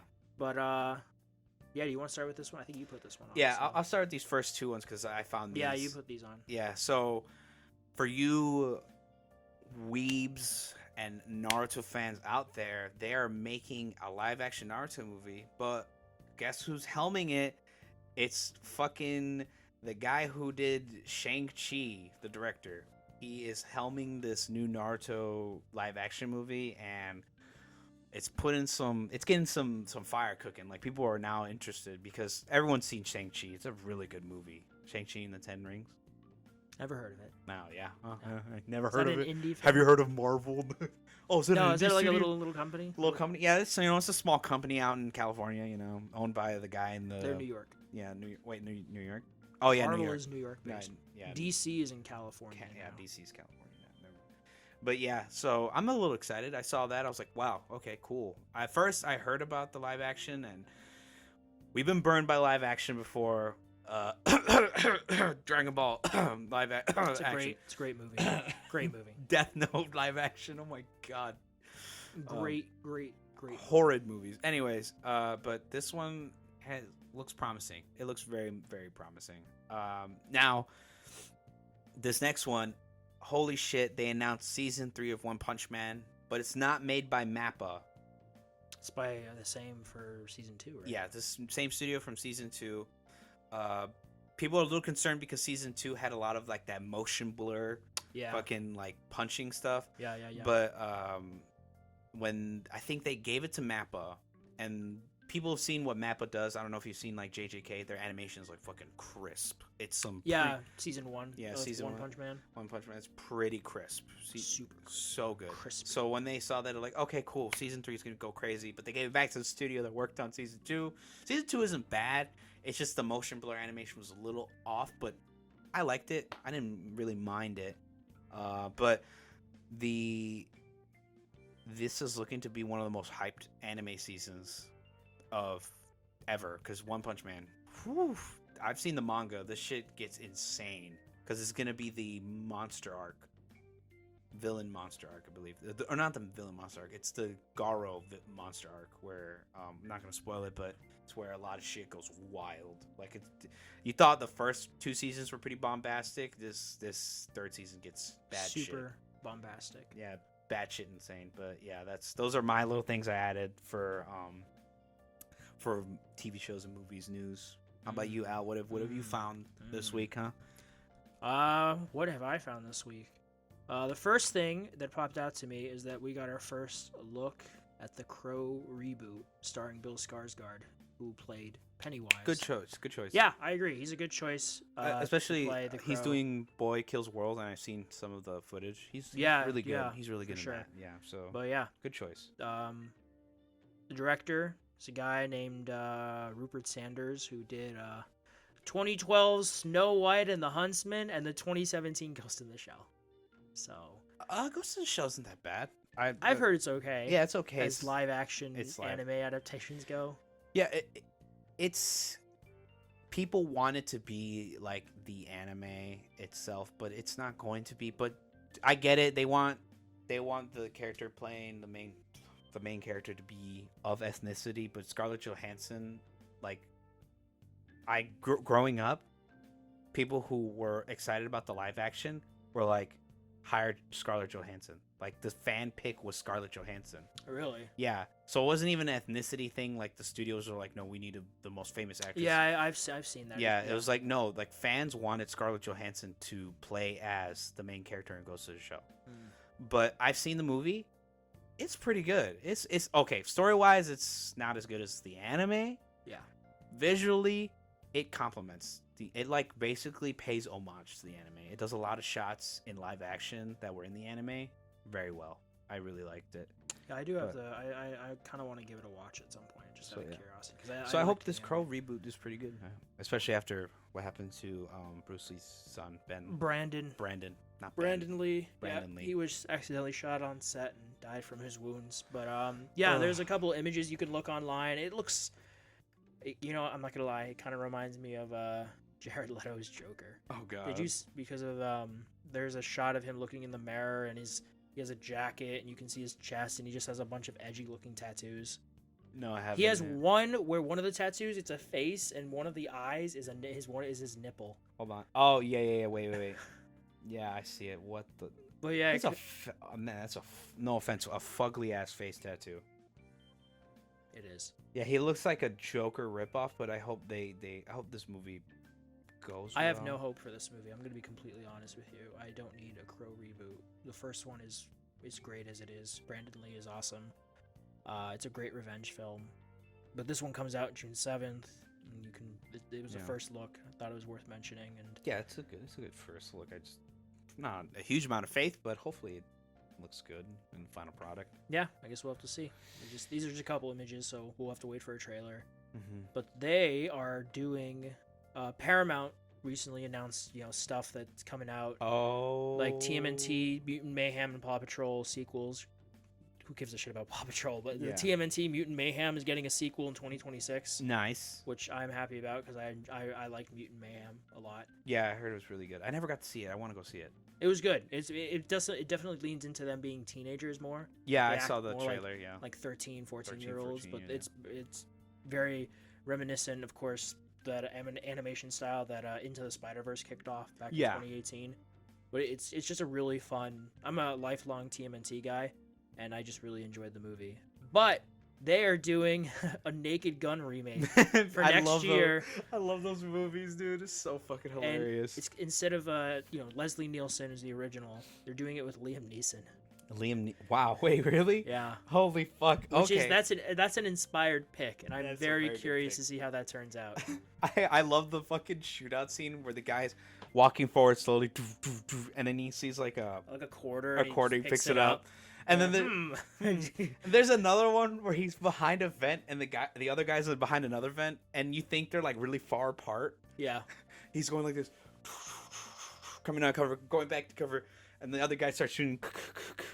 And then it just keeps jump cutting between them. And then it finally cuts to like a wide shot, and they're literally like right next to each other. It's the stupidest fucking. I love these movies. They're great. I'm glad they're remaking it. I mean, I hope it's well. I hope it's done really well. I think Liam Neeson is an inspired pick for it. It's a great pick. I think he can pull off that serious but in goofy situations well. And I don't know if he'll be a Leslie Nielsen because I love Leslie. Oh, he's iconic. Yeah. You ever see Airplane? Yeah. That was so stupid. I am serious. And don't call me Shirley. Shirley. I just want to tell you both, good luck. We're all counting on you. After the plane lands. Yeah. Pull yourself together. Pull yourself together. Yeah, I'm curious to see how this turns out. But this was part of a bunch of stuff that Paramount announced. But that's kind of the stuff the TMNT and Naked Gun remake was the stuff that stood out to me. Yeah. So we'll see how that turns out. Mm-hmm. And then the stuff that super stood out to me is that we mentioned it. Yes, ha ha ha. We mentioned it last week, but filming initial photography for Superman Legacy has started this week, but it has been renamed to just Superman. And then along with that, we got a first look at the Superman emblem. Oh yeah, I saw the post on Instagram. Yeah, by James Gunn. Yeah, it looks great. It looks like Kingdom Come Superman symbol. Very inspired by Kingdom Come. You got the yellow shield, which I like that. Yep.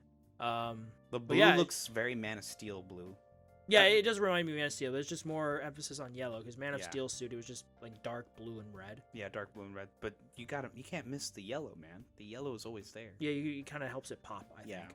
But it's called Superman. Before it was Superman for hope Legacy. on my planet. I'm sorry, that was the stupidest line in that movie.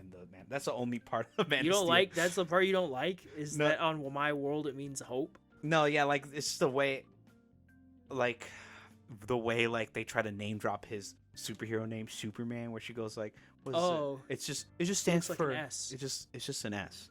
Well, how about Super the intercom? Yeah, I remember that scene. So that's what's stupid about it, not the S, just that.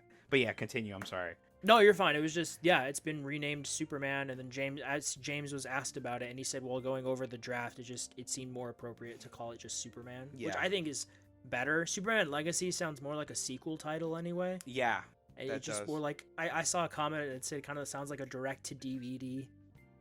Oh yeah, film. Yeah. So it being called Superman is cool. I mean, they could have called it.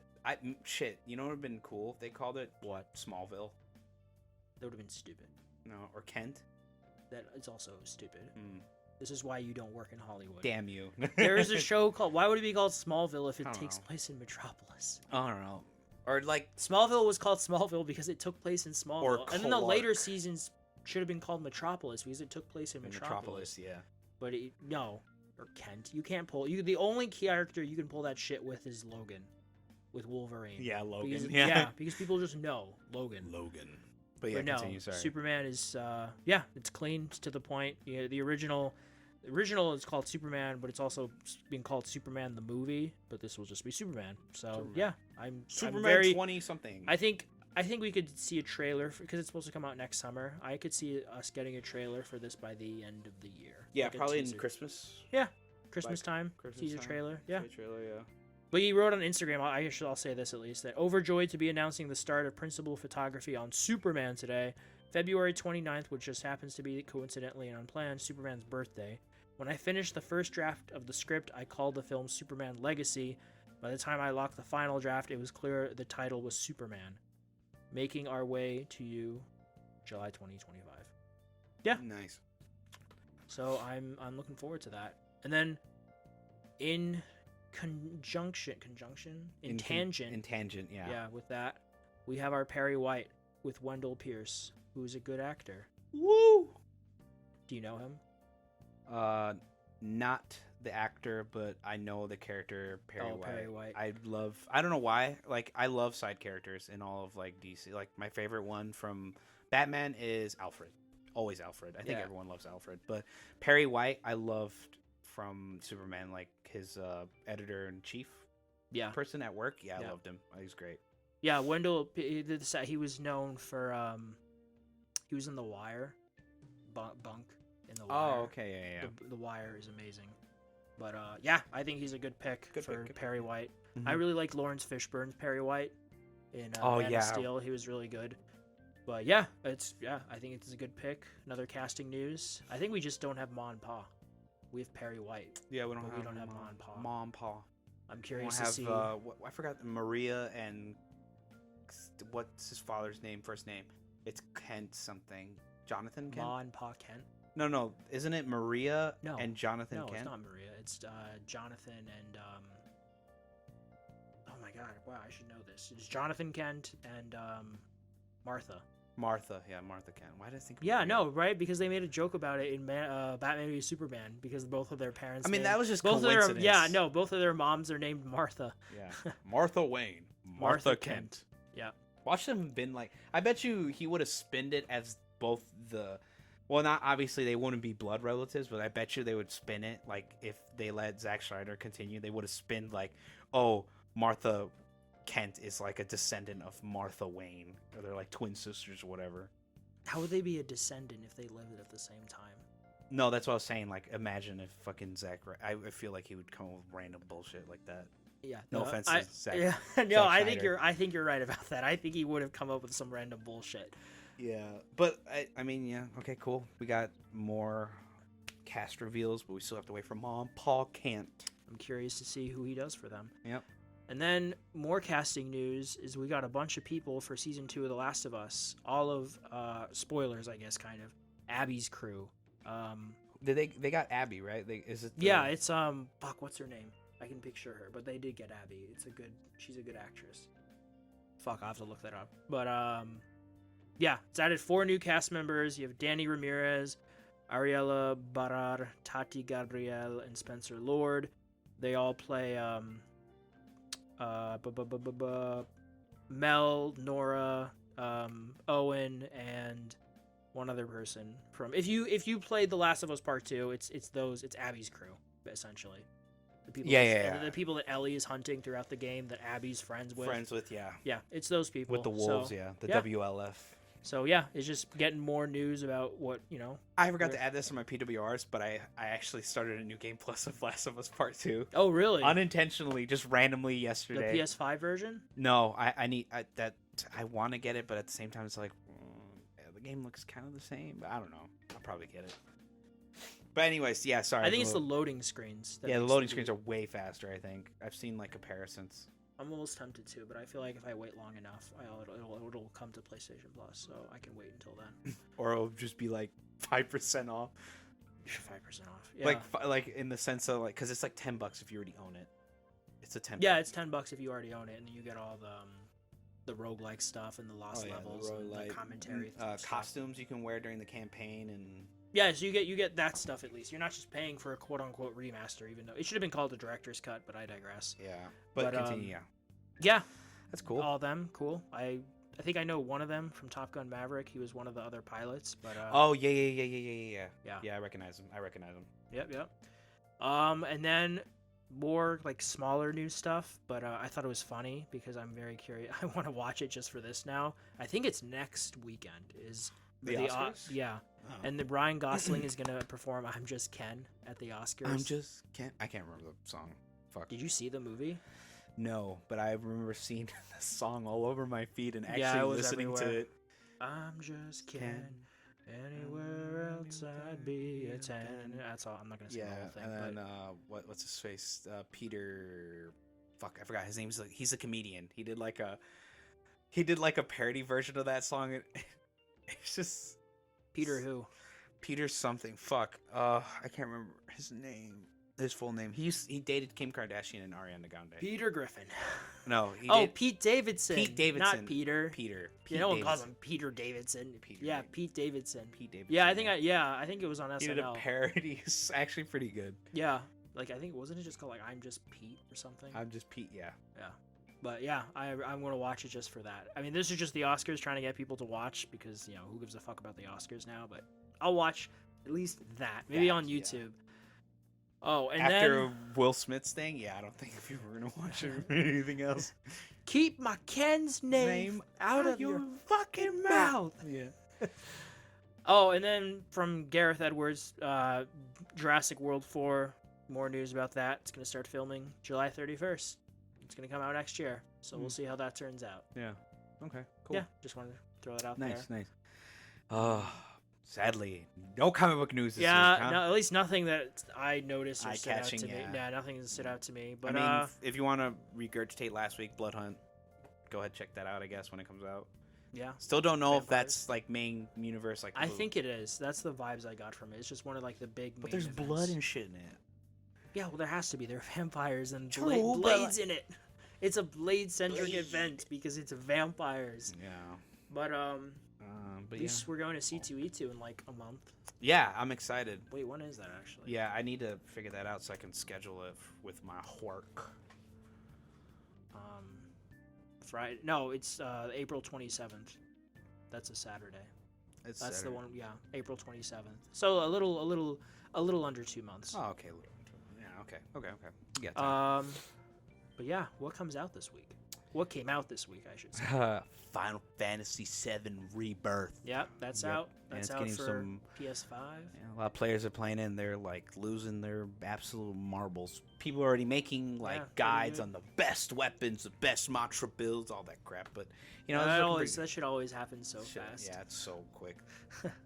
But yeah, it's looking good. Yeah. And then the remaster for Star Wars Dark Forces, which is the boomer shooter, very obviously Doom inspired because it came out in the mid 90s. That came out this week. It's $30. It's I don't know if it's worth the price, but it's supposed to be a pretty good remaster. You know, I was reading before that they added a level that wasn't in the original game, but was advertised on the box art or something. But it's in this game now. So if you like boomer shooters and you got the money to spare, go for it. Yeah, I mean, yeah. If you have money, go ahead and go for it. I've actually seen. I've mentioned this YouTuber before, Civi. I think he's actually done a review on that. Yeah. On Dark Forces, but not the remaster. So the original, for sure. Yeah, the original. And then Jinx, you owe me a Coke. Oh yeah, Dune Part 2 that came out this week, Friday, yesterday. Yeah. I saw it. Raving reviews. Yeah, it was really, really good. People are saying it's like life-changing. I mean, I could see that. I mean, I don't know if I'd say it was life-changing, but can't wait for everyone. But I personally to make it their personality for a whole year. Yeah, feel the spice. But I actually have you seen the popcorn bucket? Yeah, the weird looking. You bought it? I bought it. Oh yeah, I saw it on your Snapchat. Yeah, I bought it. It was $25, and I bought it. Was it worth it? Yeah, Was it uncomfortable to take popcorn out? I didn't fucking put popcorn in it. Oh, okay. I wanted the bucket. I'm gonna put it on my desk at work just to see how many people I get to say like, "What is that?" What is that? The fuck is that? But what is that? Who are you? What is this? But TV show wise, I wanted to go fucking see this on Hulu. It's FX Shogun. Shogun came out February 27th. Yeah, so that was this past week. I saw a review of the first episode. They said it's really good. I've heard really that too. Yep. That it is really good. That it is worth watching. You like that stuff? It's based off of a book. It's kind of feudal Japan, Game of Thrones, without any of the magic or the dragons and that incest. Well, maybe incest, possibly. I don't know about that. I don't know about that part.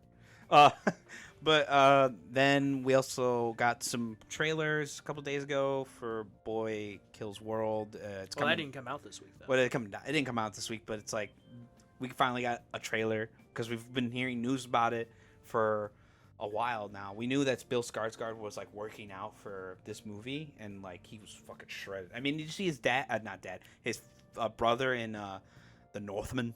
I did. I watched The Northman. I'm still bummed about the couple that was next to us that would not shut up for the whole fucking. They were talking some Eastern European language, and they talked literally the whole film, and it was so annoying. And you don't want to say anything because it's like you don't know, you don't want the situation to escalate. What if he has a gun or something? You know, I'm exaggerating. Or like he has anger issues. Yeah. You don't want to escalate the situation but yeah, I get you. Unless you're fucking, Shaq, and who's gonna bother you if you're Shaq? Hey, you mind staying quiet for the movie? Thanks. That's exactly how you would say it. Buy my car insurance. What's the point of being a millionaire if everything can't be Superman? Have you seen that clip from Family Guy? Family Guy. Oh, excuse me, call ambulance. I'm stuck in this booth. This waffle isn't big enough. But yeah, it looks fun. Yeah. Love me some Bill. Love me some Sam Raimi. There's a lot of Evil Dead in it. He does like the fucking tracking camera and everything. Yeah. Yep. It's a lot of his old tropes. Was And then what's this? What is this, Abel? So we also got the list of PS Plus games coming out this month in March, provided by our favorite news outlet, IGN. Thanks, IGN, for doing the quote unquote work.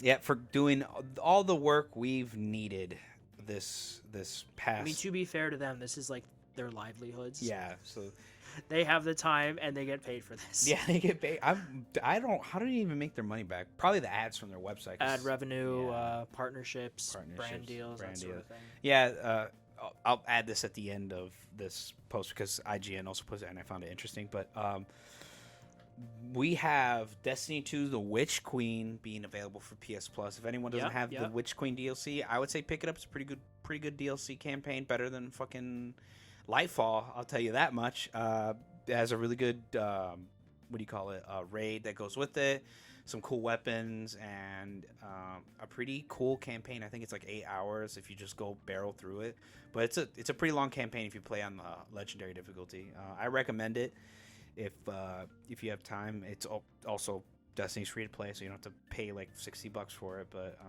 go ahead. And then they also are adding Sifu to PS Plus. I'm excited. I really want to play it. I believe Sifu was announced for Best Fighting Game at the Game Awards. It was. Yeah, so weird choice, but okay. I mean, it's actually a really good game. So I mean, pick it up as quick as you can. And then obviously they have that one game in the list that just no one's ever heard of, but they're adding F1 23. It's a racing game by Codemasters. Yeah, it's a racing game by Codemasters. If anyone likes racing, go ahead, pick it up. And then they're also adding Hello Neighbor 2, which is a multiplayer. Did you play the first one? Hello Neighbor 1? Yes. No. I didn't either. I saw gameplay of the first one, and well, okay. There's a weird long story for Hello Neighbor, but basically it was a beta, and then they did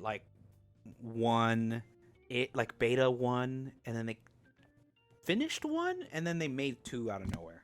And it's just a weird, complex, not story, but it's more like story behind development. It was just, this game had a lot of potential. A learning AI, like scary neighbor person that would change up every time you fucked up or whatever. Okay, sounds but I don't know. The second one got like mixed reviews from audiences, so I mean it's free. Go ahead, pick it up.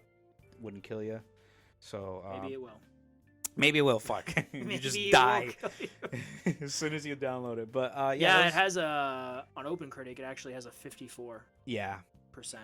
so that's literally like halfway. Half, yeah. It's a very mixed bag. It has oh wow, no, it's pretty bad. Well, it has 19. It says 19% of critics recommend. So. Oh Jesus, yeah. But those are the PS Plus games that are coming out in March. Pick them up, and as always during March for PS Plus, there is a bunch of PlayStation packs for any of like the games that are associated with PlayStation. Pretty sure Helldiver's probably gonna get another one because if you buy it on PlayStation, there's like a Helldivers PlayStation bundle, which just gives you like a blue skin. But there's also like Apex Legends, Fortnite. There's a bunch of games that like do like console collaborations. So keep an eye out for those bundles and stuff. But yeah, that's about it about like news this week. I guess just like not even news, just announcements. New news announcements. Yeah. Goo. No more Goo World. Goo. Wasn't there a game like World of Goo? Yeah, World of Goo. Yeah, last week. Yeah, World of Goo too. I didn't even think about that. I was like, yeah, we talked about that, right? Yeah, but that I guess we'll dive right into the main topic to finish the podcast. I mean, it'll probably be a short main topic because there's not really much. Well, not really much to talk about, but I know you don't play a lot of live service games. But I know it's passionate for you. Because you like to ramble about how much you hate Bungie. Yeah. But no, I get it though. Yeah. So our main topic, if you can't even tell from what we just said right now, was we're talking about the state of live service games. And this doesn't just apply to the games I talk about, like Destiny 2 or Helldivers. This also applies to games that you've probably grown up watching and don't realize are a live service. Call of Duty, Diablo, and I believe it's fucking Conan Exiles has a battle pass. That's also a live service. That is. So Fortnite, FIFA, that's also a live service game, but except Rocket League, Overwatch, a lot. I think No Man's Sky, it's live, but everything's free. Everything's free, so it doesn't really matter. I think you can buy cosmetics. I think maybe no. No, I don't think so. No, wait, no. I don't think so. I'm wrong about that. No, but yeah, those games all live service. Now, at first, the taste of live service we had was like loot boxes, and that was it. We didn't have a battle pass yet until Fortnite came up with the idea of a battle pass. Yeah. And at first, it was just like devs would release skins. Actually, wait, the first few microtransactions were just like skins. They weren't even like in a loot box or anything. They're like, here's the skins. You can buy them at this price, and they were usually like $2-3. Not expensive. Okay. I mean, $3 back then, like in the 2000s, was probably like not a lot, but you know what I mean. Sure. We grew up around there, and it's just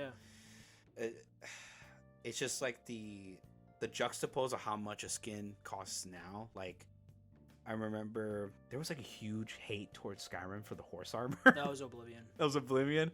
Yeah, the horse armor. Yeah. I think there was like maybe $5 or something. Yeah, which was insane to think about now because there's like fucking skins for one character. I mind you, like Overwatch, Reinhardt, the tank. Yeah. He's like this big German dude. He has a hammer and whatever. Yeah. His skin, you think, oh, he's big, he's huge. It probably costs like, I don't know, like $5, $10, whatever, right? No, this thing costs about close to $30 for a skin. For one skin, and even a character smaller than him that not a lot of people play, Widowmaker. She has the same kind of. They gave them like the pink color palette because of like Valentine's Day for the month. Yeah. But she got a skin too, $30 as well. Like, I get it's cute skin, but it's really overpriced. And there's a lot of people I know who like don't really care about the prices because they afford them, but there's a lot of people who like play the games and can't afford them and like to get them. But I guess that's also like to incentivize consumer like drive to buy these skins, really overpriced skins. But it's like, why? Because people buy them. It's always about, the money. I get it, but like, why $30 when you could sell it for cheap and even get more out of it? Because... Like, if you place, okay, if I were to give you a flat screen TV for $100, it has all the spicks and spans of like the best TV that like you could think of. Or here, let's use a better example. Say there's this $1,000 TV with 8K, 120 hertz, all the spics and spans, all the fucking home theater setup, right? It's $1,000, right? It has quality speakers, quality fucking visual design, everything, right? It makes every fucking image look like it's about to pop out of the screen. If I could sell you that TV at a cheaper price, I would make more of a profit over time than it being sold at $1,000. You get what I'm saying? That, you know, like if I sold that TV, $1,000 TV at like $400, people would probably buy the $400, or not even 400. Let's just drop it down to like $250. I don't know if that's the same. I get what you're going for, but I don't know if that's the same thing as buying a skin in a video game.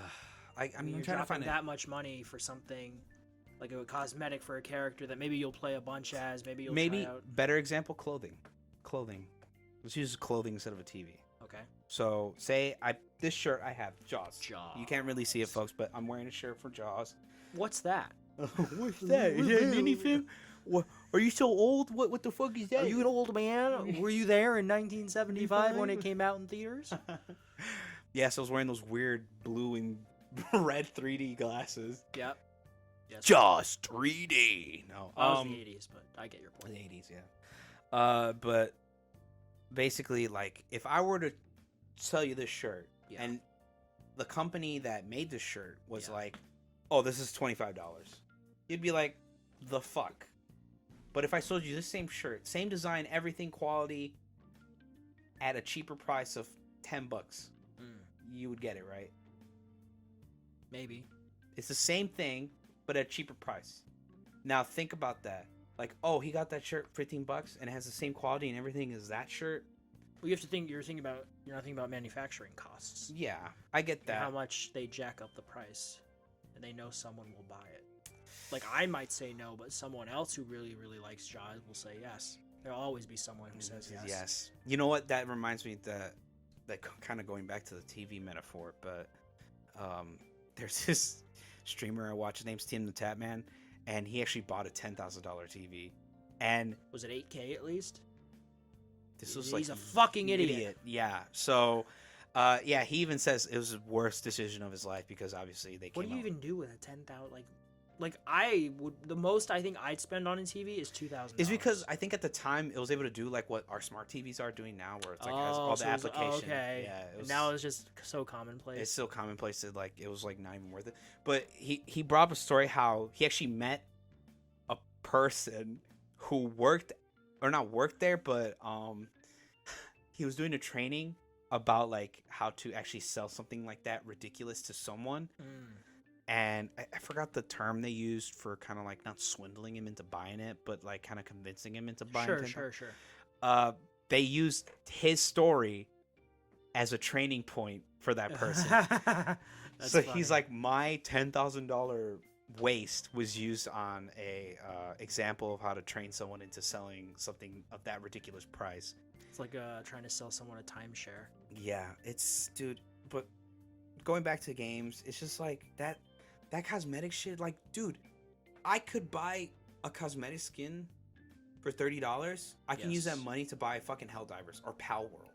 Well, technically Helldivers is $40, but I get your point. Yeah, Pal World is 30. Yeah, it's early access, but I get your point. Yeah, 30. Like, I can get that. Well, you have to think though that the reason, like with anything, they keep doing this is because they keep getting away with it. Because we're not the common folk. We're not the people. The common people don't give a shit about it. They don't care about the crud they eat. Yeah, exactly. To them, it's just, whatever. It's just, it looks good. It's we're golden not shit. the silent minority, but we're part of that smaller group who are more focused, looking into the industry and trying to figure out how things work and simply analyzing shit and not understanding any of it. But, who care to this extent that we're doing this? But we care about where our money goes. More than that, we're just about the inner workings of the inner working. Yeah, I agree with that. Yeah, like general like for me, for example, I'd say I'm not part of like the general audience of moviegoers because I watch so much. Yeah, but like I'd say even more so than you because like would you watch weird shit? I would like to watch weird shit. I just don't know where to watch weird shit. I mean, like Netflix. Oh yeah, I've watched that one. HBO Max. Yeah, yeah. I mean, there's like quote unquote cinephile, artsy films on there. Yeah. But no, I get your point. Yeah. No, but yeah, we're just it's different. We're more into this than the common. Yeah. Not to say the like, average gamer. We play more too. Like I know more. you play a lot of Destiny, but you also play a wider range of stuff than the average person does. Yeah. I do too. I try out, unless it's a fucking MMO or something, because I have no interest in those. I'll try it out at least. Yeah. I'll go from a isometric game to a platformer to a RPG, JRPG to what am I playing right now? Dead Space, third person horror shooter survivor. It makes me shit my pants. Lose your shit. But yeah, I guess my point with this is ultimately most of these they just they that's what they like. That's their money that they'll spend it on, and they keep doing it because they keep getting away with it. I think it was Todd Howard who said it best. What he was using Skyrim as an example because they keep re-releasing it. It's the joke because they do, and he's like, okay, stop buying it. The people who were complaining like, oh, you keep releasing Skyrim, like, okay, stop buying. It's two separate audiences. Yeah, and we're one audience who recognizes, okay, this is kind of shitty, and there's another audience who just doesn't care enough. Yeah, that's what they like. Yeah, that brings me to a point where the reason why I feel like this is a prominent topic right now is because a lot of like live service games are just dying. Straight up, fucking Suicide Squad Kills Justice League literally fell off. I mean, that was dead on a that. Okay, let's be honest, that was dead on arrival. Okay, take Modern Warfare last year, Modern Warfare 3. Despite the controversies, it was still one of the best-selling games of the year. It was top 10 best-selling, even though it was like the shittiest COD campaign ever, and you had whatever bullshit you had. But to be fair, that was the only good big game that came out last year. Actually, wait, no. What do you mean only good big game? Or not? Not good big game, but just only big franchise. But what do you I don't get what the point you're making. No, I was trying to go with something with it, but I thought about it a little bit more. I'm like, nah, never mind. What I was trying to get at is that it's like FIFA. You just see it, boom. It's not FIFA now anymore. They're not using the FIFA license. It's just like EA Sports or EA Sports, EA Soccer. It's a different name now, but I get your point. But it's just like, they just eat it up. Actually, I'm curious now how well Call of... I know fucking Lethal Company outsold COD last... That was like the one big thing that COD had the biggest release, but then a couple months later, when Lethal Company came out, Lethal Company made more than COD and Modern Warfare 3 did. New data revealed... This is from December of last year, but that Modern Warfare 3 is already the second best-selling game of last year. It has already outsold Tears of the Kingdom. What was number one? That's a good... I think it was Hogwarts Legacy. Oh, okay. I think Hogwarts Legacy was the best-selling game of last year. Which just shows the power of Harry Potter. Oh, yeah. Fucking That's a game that I will definitely get to at some point this year. But, it's a good game, but it has its issues. But it's you can tell that the people who made it are fans of the franchise. Yeah, they're passionate. Even if mechanically some things could use more fleshing out, like maybe certain RPG mechanics, a little less bloat with the open world, that sort of thing. But I digress. My point is COD, despite its shit, joke, the Game Awards, rightfully so, it still sold oodles because it always does. Yeah, Let's look at the PlayStation app. I think you can see, most searched right now. I think top games are... last time I checked was Helldivers and this other game. Nope, look. There you go. Number 3. Number 3, yeah, it's Call of Duty. Number 4 is Helldivers. Number 2 is Sea of Thieves. And number 1 is EA College Football 25. Of course it is. We're in the small minority. I get that. Number 5 is GTA 5, which is another live service. Well, to be fair, the online you can buy for like $2. Or not $2, $20. Oh, this kind of makes me happy. Number 8, Battlefront Collection.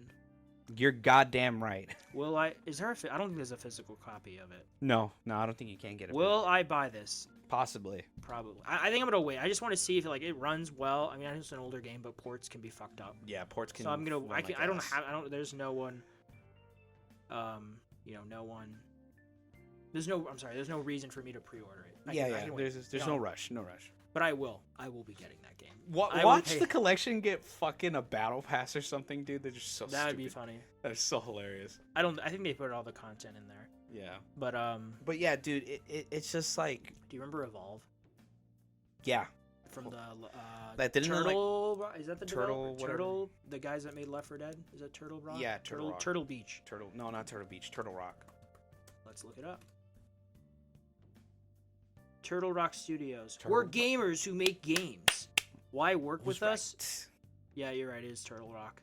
Yeah, they also made Back 4 Blood, which was okay. Okay, yeah, it wasn't. But yeah, they did Evolve, which I feel like that was all the rage with the hype building up to it, and then a game came out. It was like, okay, this is not that good. Yeah, technically Evolve gave birth to the asymmetrical horror game, where like there's one killer versus like 4 other players. Is that asymmetrical? Asymmetrical? I can't remember. Isn't asymmetrical like the viewpoint? Or no, it's 1v4 because you have one player who's 1v4. Who's a monster. And I remember you couldn't be a monster if you were in a party, which apparently I don't know if they ever changed that, but I remember that being a thing. That was you couldn't. Stupid. And the amount of cosmetics was ridiculous. Yeah, there was like a shit ton. Like I think you'd like $120 worth of cosmetics. It was I don't think even if you got the collector's edition, you didn't get everything. No, yeah. Which is just nuts. Yeah, I think later on the game got better. Like the community grew. I'm pretty sure that game shut down pretty. But yeah, the game shut down pretty quickly. Yeah, technically there's still servers up, but those are like dedicated like servers made by I believe people who love the game still. There's people still making like. Evolve. Oh, actually, it's recent. On July 6th of last year, we will bring the Evolve servers completely down for a final time, and the game will no longer be playable. Okay, so I guess that's from last year. I think there's still dedicated servers because people are still making like videos to this day. Well, I mean, the servers were shut down last year. So when was the last time you saw a video for Evolve? Last year, because I remember I was talking to my friend and they shut down last year, so there you go.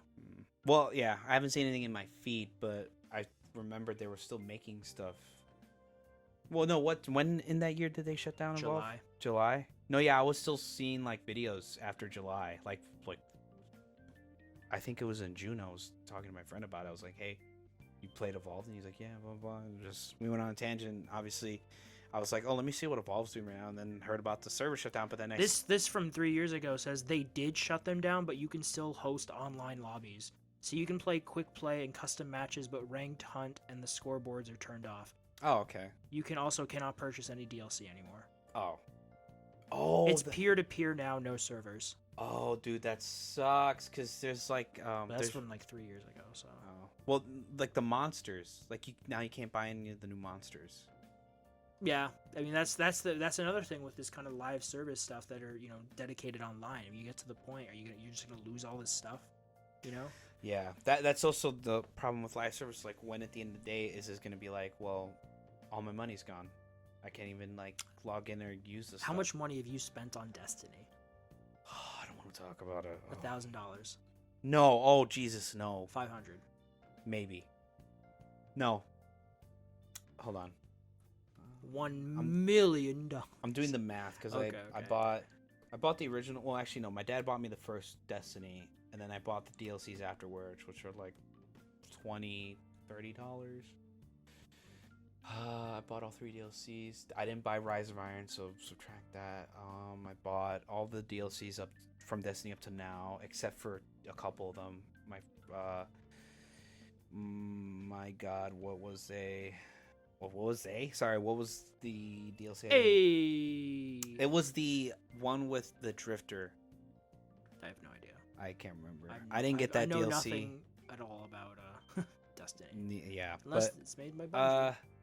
I bought the DLCs that led up to Forsaken, bought Forsaken, didn't buy any DLCs after Forsaken, and then I bought the season passes.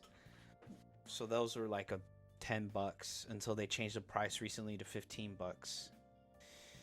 And then they changed it to $12, which is weird, I guess, but whatever, $2 extra. But it's I think close to maybe like 400, maybe like $200. I'm maybe a little exaggerated, maybe like $200 for like the whole series as a whole, like from 1 to 2. 400, not 400, fucking 200. Let's say 300. Yeah, keep it in the middle. Yeah, 300, probably 300. Okay, that's fair. Yeah. I mean, I've never fuck, have I ever spent? For a little bit, I was really into Hogwarts Mystery on my phone, and then Clash of Clans is so fucking cliche, and I spent not nearly that much, but maybe like $30. Oh, okay, yeah. Yeah, because Hogwarts Mystery, you can only do so much. You need energy, and you deplete that energy, and it recharges per day. Oh, yeah. It recharges per day. Wait, wasn't that the game where, like, if you got trapped in the vines, the kid could die? Or, like, you had to wait? I think so, yeah. Yeah, I remember that game, yeah. But, yeah, I mean, this discussion just sounds so, like a non-winnable or, like, can't come to a conclusion. But, like, it's just... I hate seeing studios fail, but when I see studios that do live services bad and like a lot of like the microtransactions and like the way they don't communicate with studios just goes really wrong. Rocksteady. It's really Bungie, Rocksteady. I don't know about Skull and Bones. I don't know much about the community there, but I heard it was... No, I think it got better. Yeah. It's good now. It's in a good state. I heard it's like okay. Like it's not quadruple A as they said it was, but they said it's... That was a mistake. That was a mistake, too. Also, that was Skull and Bones. Skull and Bones was the quadruple A. Yeah, that's what I'm saying. Skull and Bones, not Ubisoft, but... No, that is Ubisoft. Yeah, Ubisoft. But Sea of Thieves is rare. Sea of Thieves is rare. Sorry, getting both my games mixed up. Sorry, Skull and Bones. You're not forgiven. Skull and Bones being the quadruple A game label on it is... No, that was just... I don't know if that was a mistake or if they were just talking out of their ass, but... Yeah. Not to feel bad for those developers, because I'm pretty sure they worked really hard on it and they tried their best, but, fuck management. I'm glad those games flopped. A for effort. But A for effort on the dev team. They did really great. They did their best. But I give higher praise to Arrowhead and the developers at Palworld. Small studios, and look, their games blew up like crazy. Okay, actually, now that you mention it, I'm curious what the numbers for Steam on Palworld are. Yeah, I think Palworld is still number 2 last I checked, but that was like a couple days ago. 9 out of 10 out of 237,000 reviews. Pretty good. I mean, it's early access. What's the Steam count looking like? I will let you know as soon as this... Hurry! I'm dying! No, I'm just fine. As soon as this is loads. Loading. I mean, it doesn't help that we're in the basement, so... Fair enough. Oh, my train to Busan was delivered. Hopefully it's in good shape. Okay, Community Hub. Wait, that was delivered? I thought it was supposed to be next week. Completely off topic, but... Yeah, completely off topic. Oh my god, load.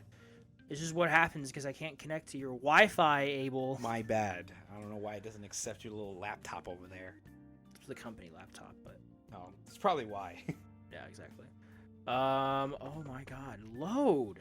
Dude, this is so slow. Let me look. I see, because it's 4G. Okay, right now it's 133,659. Okay. Our in-game. What about Hell? Let's look up Helldivers. Yes, you can look up Helldivers since you're playing that. I mean, that's still pretty good.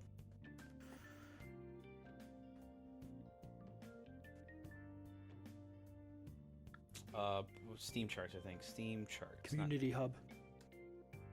Just go to the page for Helldivers and go to the Community Hub. Oh, like on Steam? Yes, on Steam. Okay, so, and then Community Hub. Yeah. What? Date of birth? The fuck? Fuck off. Did you go to the Helldivers page? I'm trying.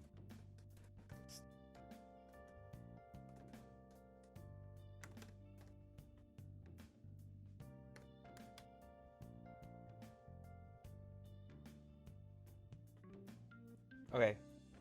In-game 381,537.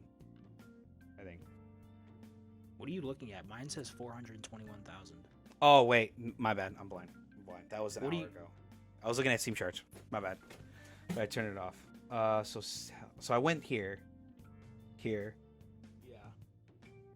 Oh, no. I went to Steam charts, but I didn't. I went to this, and I was just like asking for fucking...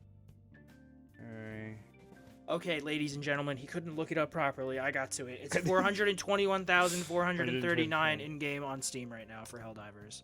But Community what? The community center. Oh yeah. Wild.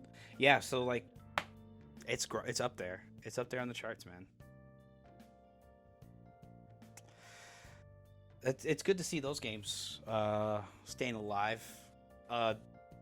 Destiny, I think, is really hitting a low right now. I think it only has like 19,000 players playing concurrently on PC, and then on like PlayStation it's probably even lower, or probably maybe a little higher, but not as high as the PC community numbers. But yeah, Stay Alive services right now are just like I feel like